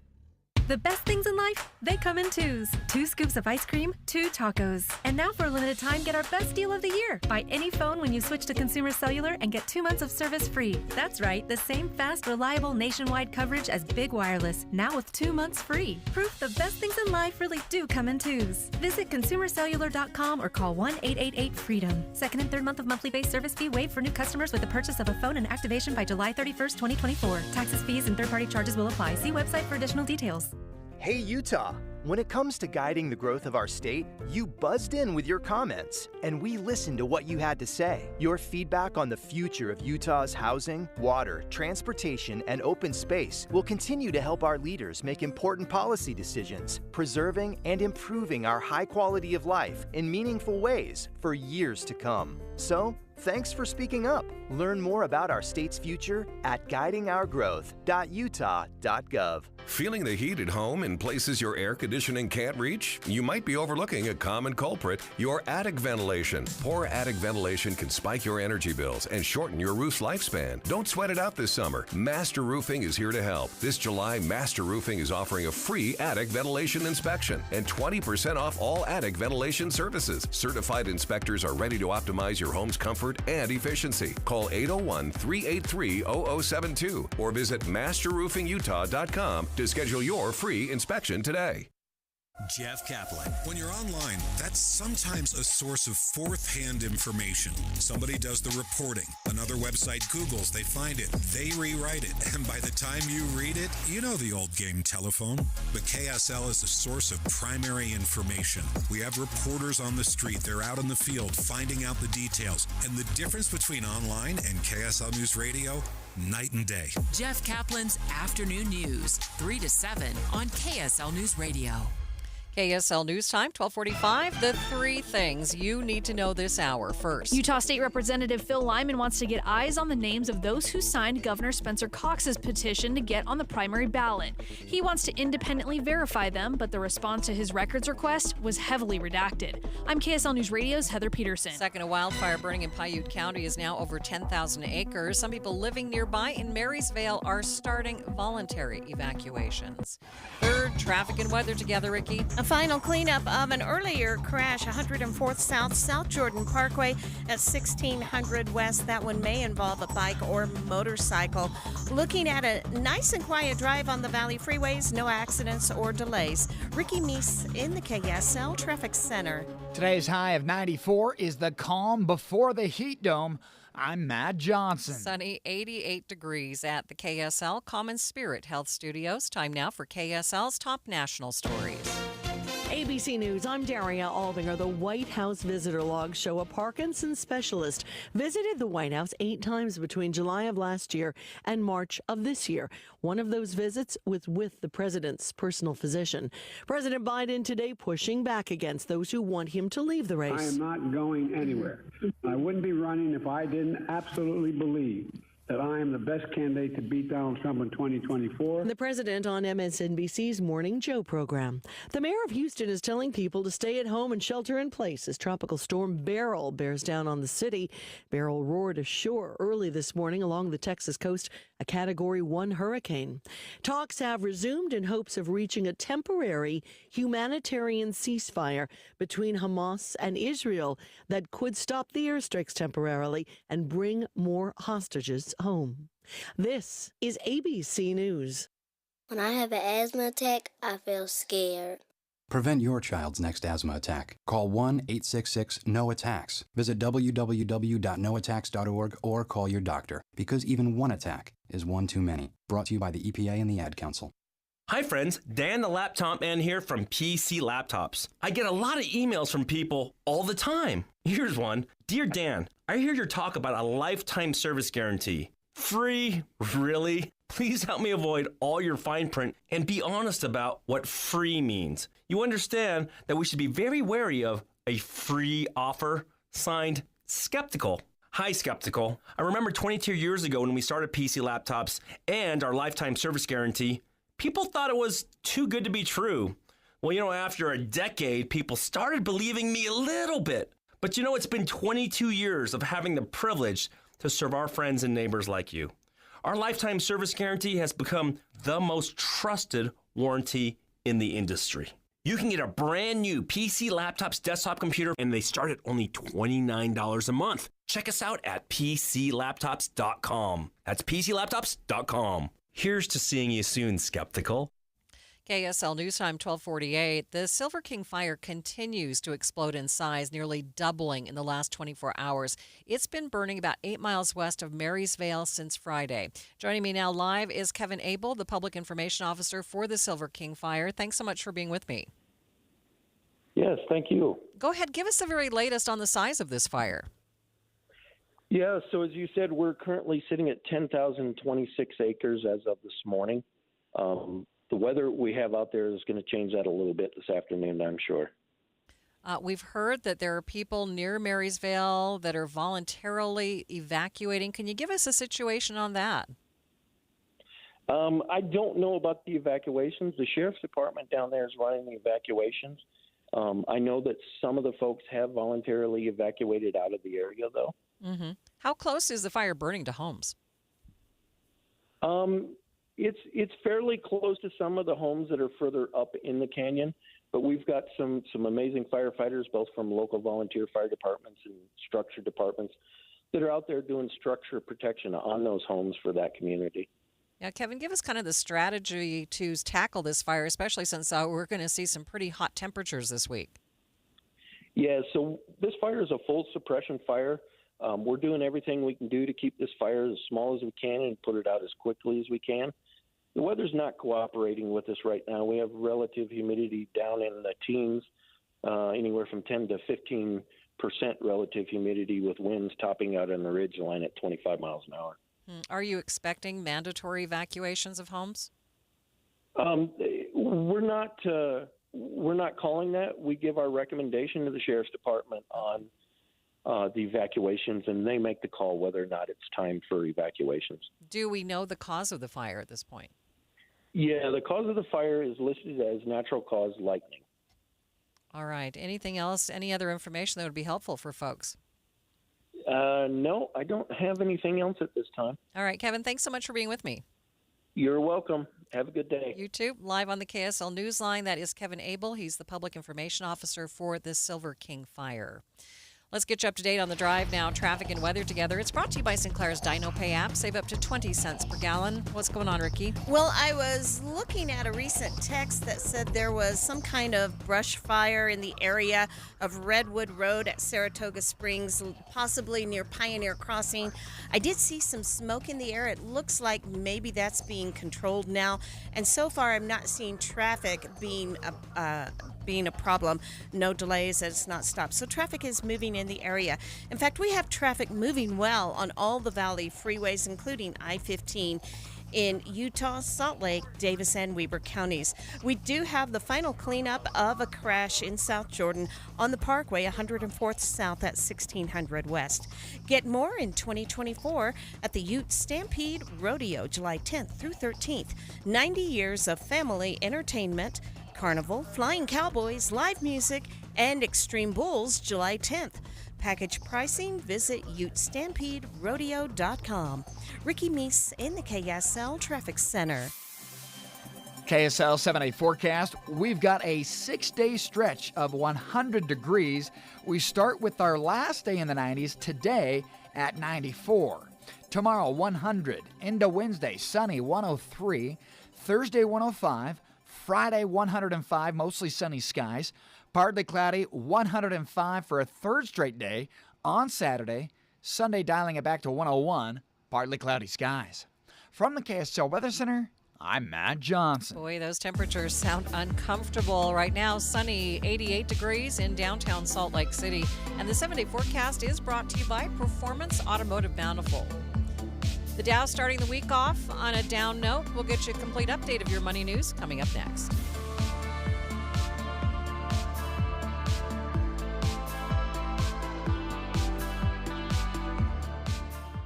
Hey there, it's Julie from Logan, where we know how to celebrate summer. First, something super cool when it's really hot. Logan has a brand new plaza downtown with music and games and a splash pad for kids. I mean, I said kids, but hey, we don't judge. Jump in. Keep it cool by stepping inside one of 3 historic theaters for more than 250 professional live performances in 5 weeks. Wow, nobody does that. But we do, because we're Utah's heart of the arts. Chill on Center Street before or after the show and sink your teeth into sourdough pizza, a brew and a burger, hand-dipped chocolates, or other delicious goodies from fun cafes. Don't forget, your hotel is only 10 minutes from the National Forest for hiking and biking. Take gorgeous photos of the stunning scenery and enjoy cooler temperatures in the canyon. Step back in time at the American West Heritage Center. You can hang out with a mountain man, have a pony ride, meet pioneers, and check out the farm. We've got a lot going on. Check us out at ExploreLogan.com. Inside or out, we're always a few degrees cooler. ExploreLogan.com. ExploreLogan.com. Tim and Amanda. One of the big differences, I think, between reading a story online and hearing it from us, Tim, is that, you and I are allowed to share a reaction. We need to be able to say, what in the world were they thinking? So that people listening will know. We feel it too. When we read a story that sounds ridiculous, we're right with you. It sounds ridiculous. Well, we get caught up, I'm sure just like our listeners do sometimes, in death scrolling on social media. And fact-checking it on your own is tough. The great thing about tuning in every morning and starting your morning with us on KSL is you can count on the fact that when that information comes out of the radio in your direction, it comes from reliable sources. It's already been fact-checked. Right. And that's not always easy when you're getting it online. Finding who wrote it, when was it written, has it been updated with the current facts of the day that change sometimes minute to minute, not just day to day. Utah's Morning News between 5 and 9 on KSL News Radio. KSL News Time 12:54. A controversial vending machine is sparking outrage because of the ammunition inside. Now a grocery store in Alabama is removing the kiosk after the Tuscaloosa City Council considered its legality. ABC's Allison Kosick explains. American Rounds says it uses artificial intelligence and facial recognition technology to match buyers of the ammo with their ID cards. The company says the novel way of selling ammo for shotguns, pistols, and rifles will reduce theft and increase safety. A manager at the Tuscaloosa store that removed the machine says it was not because of the city council meeting, but because of a lack of sales. The city has since verified that the vending machines are legal. KSL News Time 12:55. Watching Utah's Money. Despicable Me 4 was this weekend's winner at the box office. The sequel of the popular kids series brought in $75 million in ticket sales over the holiday weekend and more than $122 million since its opening on Wednesday. Scammers are stealing tens of billions of dollars from Americans every year. AARP reports internet and telephone scams have been growing exponentially in the last few years, and not very many perpetrators are caught. They believe many of them are from overseas. KSL Drives, Tesla shareholders are going to court today because they say they're asking the company to pay more than $7 billion in attorney's fees. They say that's outlandish. Now, this is the latest twist in a legal showdown over Musk's $56 billion pay package. One of the shareholders had sued over Musk's stock options in 2018 and ultimately won when the package was voided in January. And taking a look at your money at this moment, the Dow is down by 49 points, sitting at 39,327. S&P is up by a couple points, and the Nasdaq up by 35 points. Several thousand of some of the most popular vehicles are being recalled. ABC's Brian Clark has details. Ford is recalling up to 4,300 of its 2024 F-150 pickup trucks because the windshield may not have been bonded properly and could detach. Ford says it will notify owners this week. Signs of trouble include wind noises and water leaks. The affected vehicles were all produced the same week between April 28th and May 2nd of this year. Brian Clark, ABC News. Attention! If you owe money to the IRS, this is an urgent message. The IRS is cracking down by sending out heart-stopping letters, aggressively garnishing paychecks, seizing bank accounts, and putting liens on homes and businesses. They call it enforced compliance, and you better watch out because penalties and interest on unpaid taxes compound daily, making it seem impossible to ever get out of debt. Don't let the tax debt destroy your life. You need to call Optima Tax Relief, the #1 tax resolution firm. They're experts in the Fresh Start Initiative, one of the biggest breaks that the IRS has ever offered. If you qualify, you could save thousands. Optima's resolved over $1 billion of tax debt for their clients. A+ rated with the Better Business Bureau, they'll fight to get you the best deal possible. Call Optima now for a free consultation. Call 800-343-6460. 800-343-6460. 800-343-6460. Optima Tax Relief. Some restrictions apply. For complete details, please visit OptimaTaxRelief.com. Getting help with electrical repairs is easier than you think. All you have to do is call Any Hour Services or schedule an appointment at anyhourservices.com. No one helps more homeowners than Any Hour Services. KSL Broadcast Group contests are open to participants 13 years of age and older that are residents of Utah, Idaho, Wyoming, and Nevada, unless otherwise specified. Employees or agents of the station, Bonneville International Corporation, or other area radio stations, or any entity associated with the contest may not enter. Persons who have won in the last 90 days from a station contest or event are not eligible. Full general contest rules are available at kslnewsradio.com. Tim and Amanda. One of the things I love about radio is that we are all hearing it at the same time. One of the differences between that and just scrolling on your phone is that I don't know when that story was posted. Maybe an hour ago, maybe 3 days ago. To your point about who wrote it, where did it come from, and is it dated information, our hope every day is that we can provide a more broad spectrum of information on a single topic that you can then take and make decisions on your own. Utah's Morning News between 5 and 9 on KSL News Radio. Traffic and weather together. It's brought to you by Sinclair's Dino Pay app. Save up to 20 cents per gallon. What's going on, Ricky? Still wrapping up the noontime drive on a quiet note on the Valley freeways. No accidents, no delays. And the one crash that we had downtown is pretty much cleaned up at 6 South, just east of State Street, as well as the one in South Jordan on South Jordan Parkway, 104th South at 1600 West. The UACPA supports certified public accountants in Utah through ongoing professional education and leadership development. Find a CPA that works for you, uacpa.org. Ricky Meese in the KSL Traffic Center. Today, the coolest of the next 7. The high today, 94 degrees, but that's better than the 100 degrees that we're going to see tomorrow, and triple digits all the way through Sunday. 88 degrees right now, a lot of sunshine in downtown Salt Lake City.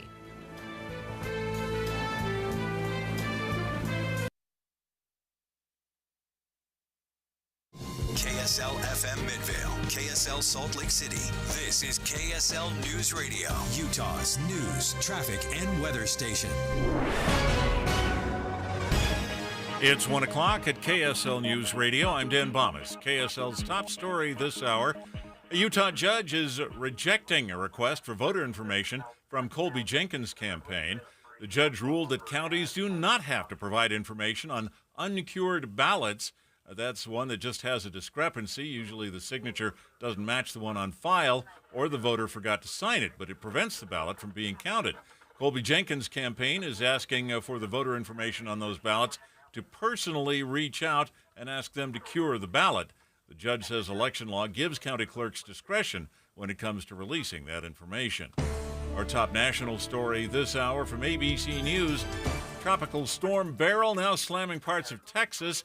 The hurricane made landfall near Matagorda Bay and then was downgraded. But here's Houston Mayor John Whitmire. My message to the public is shelter in place, stay out the roads, take care of your loved ones, your neighbors, your pets. Once it's moved through Texas, the storm expected to continue northward as far as Ohio.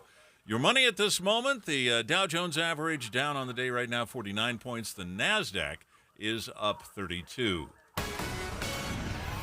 And our KSL weather, it's as hot as it's going to be this year. That's next. KSL News Time 101. It's a priority for us at this station to bring you all sides of a story and to talk about the news fairly, completely. Get all the facts and be really aware. Utah's Morning News with us, Tim and Amanda. Weekday mornings 5 to 9 on KSL News Radio. My son loves to fly kites, but my active psoriatic arthritis can sometimes hold me back. Now with Skyrizi to treat my skin and joints, I'm ready to go. Skyrizi, risankizumab Riza, a prescription-only 150 milligram injection for adults, helps with less joint pain, stiffness, swelling, and fatigue. For those who also have plaque psoriasis, 90% clearer skin is possible with just 4 doses a year after 2 starter doses. Don't use if allergic to Skyrizi. Serious allergic reactions and an increased risk of infections or a lower ability to fight them may occur. Before treatment, your doctor should check for infection and tuberculosis. Tell your doctor if you have an infection or symptoms such as fever, sweats, chills, muscle aches, or cough, or if you plan to or recently received a vaccine. With Skyrizi, there's nothing like clearer skin and better movement, and that means everything. Ask your doctor about Skyrizi today and visit skyrizi.com or call 1-866-SKYRIZI to learn more. How's the water where you live? Depending on where you live in Utah, the water coming out of your tap might be really hard and not taste very good. It might be leaving spots on your glasses and shower and leaving your skin dry. We want you to know our friends at Superior Water and Air have solutions for your home and your business, by the way. They have the best, most efficient water softeners in Utah, but not only that, they also have water purifiers that will give your family crystal clear drinking water. And if you're still using those big unsanitary water bottles in your office, let Superior hook you up to a more convenient, trusted water system. When you think of Superior Water and Air, think of solutions for everything in your home, from plumbing to water heaters to furnaces and air conditioning, and of course those great home standby generators. To keeping the air in your home as healthy as possible, especially during these inversions. I had Superior install 2 things in my home that have helped us so much. We have an air purifier and a humidifier hooked right up to our furnace. Call Superior today, 974-9090, or go to superiorwaterandair.com.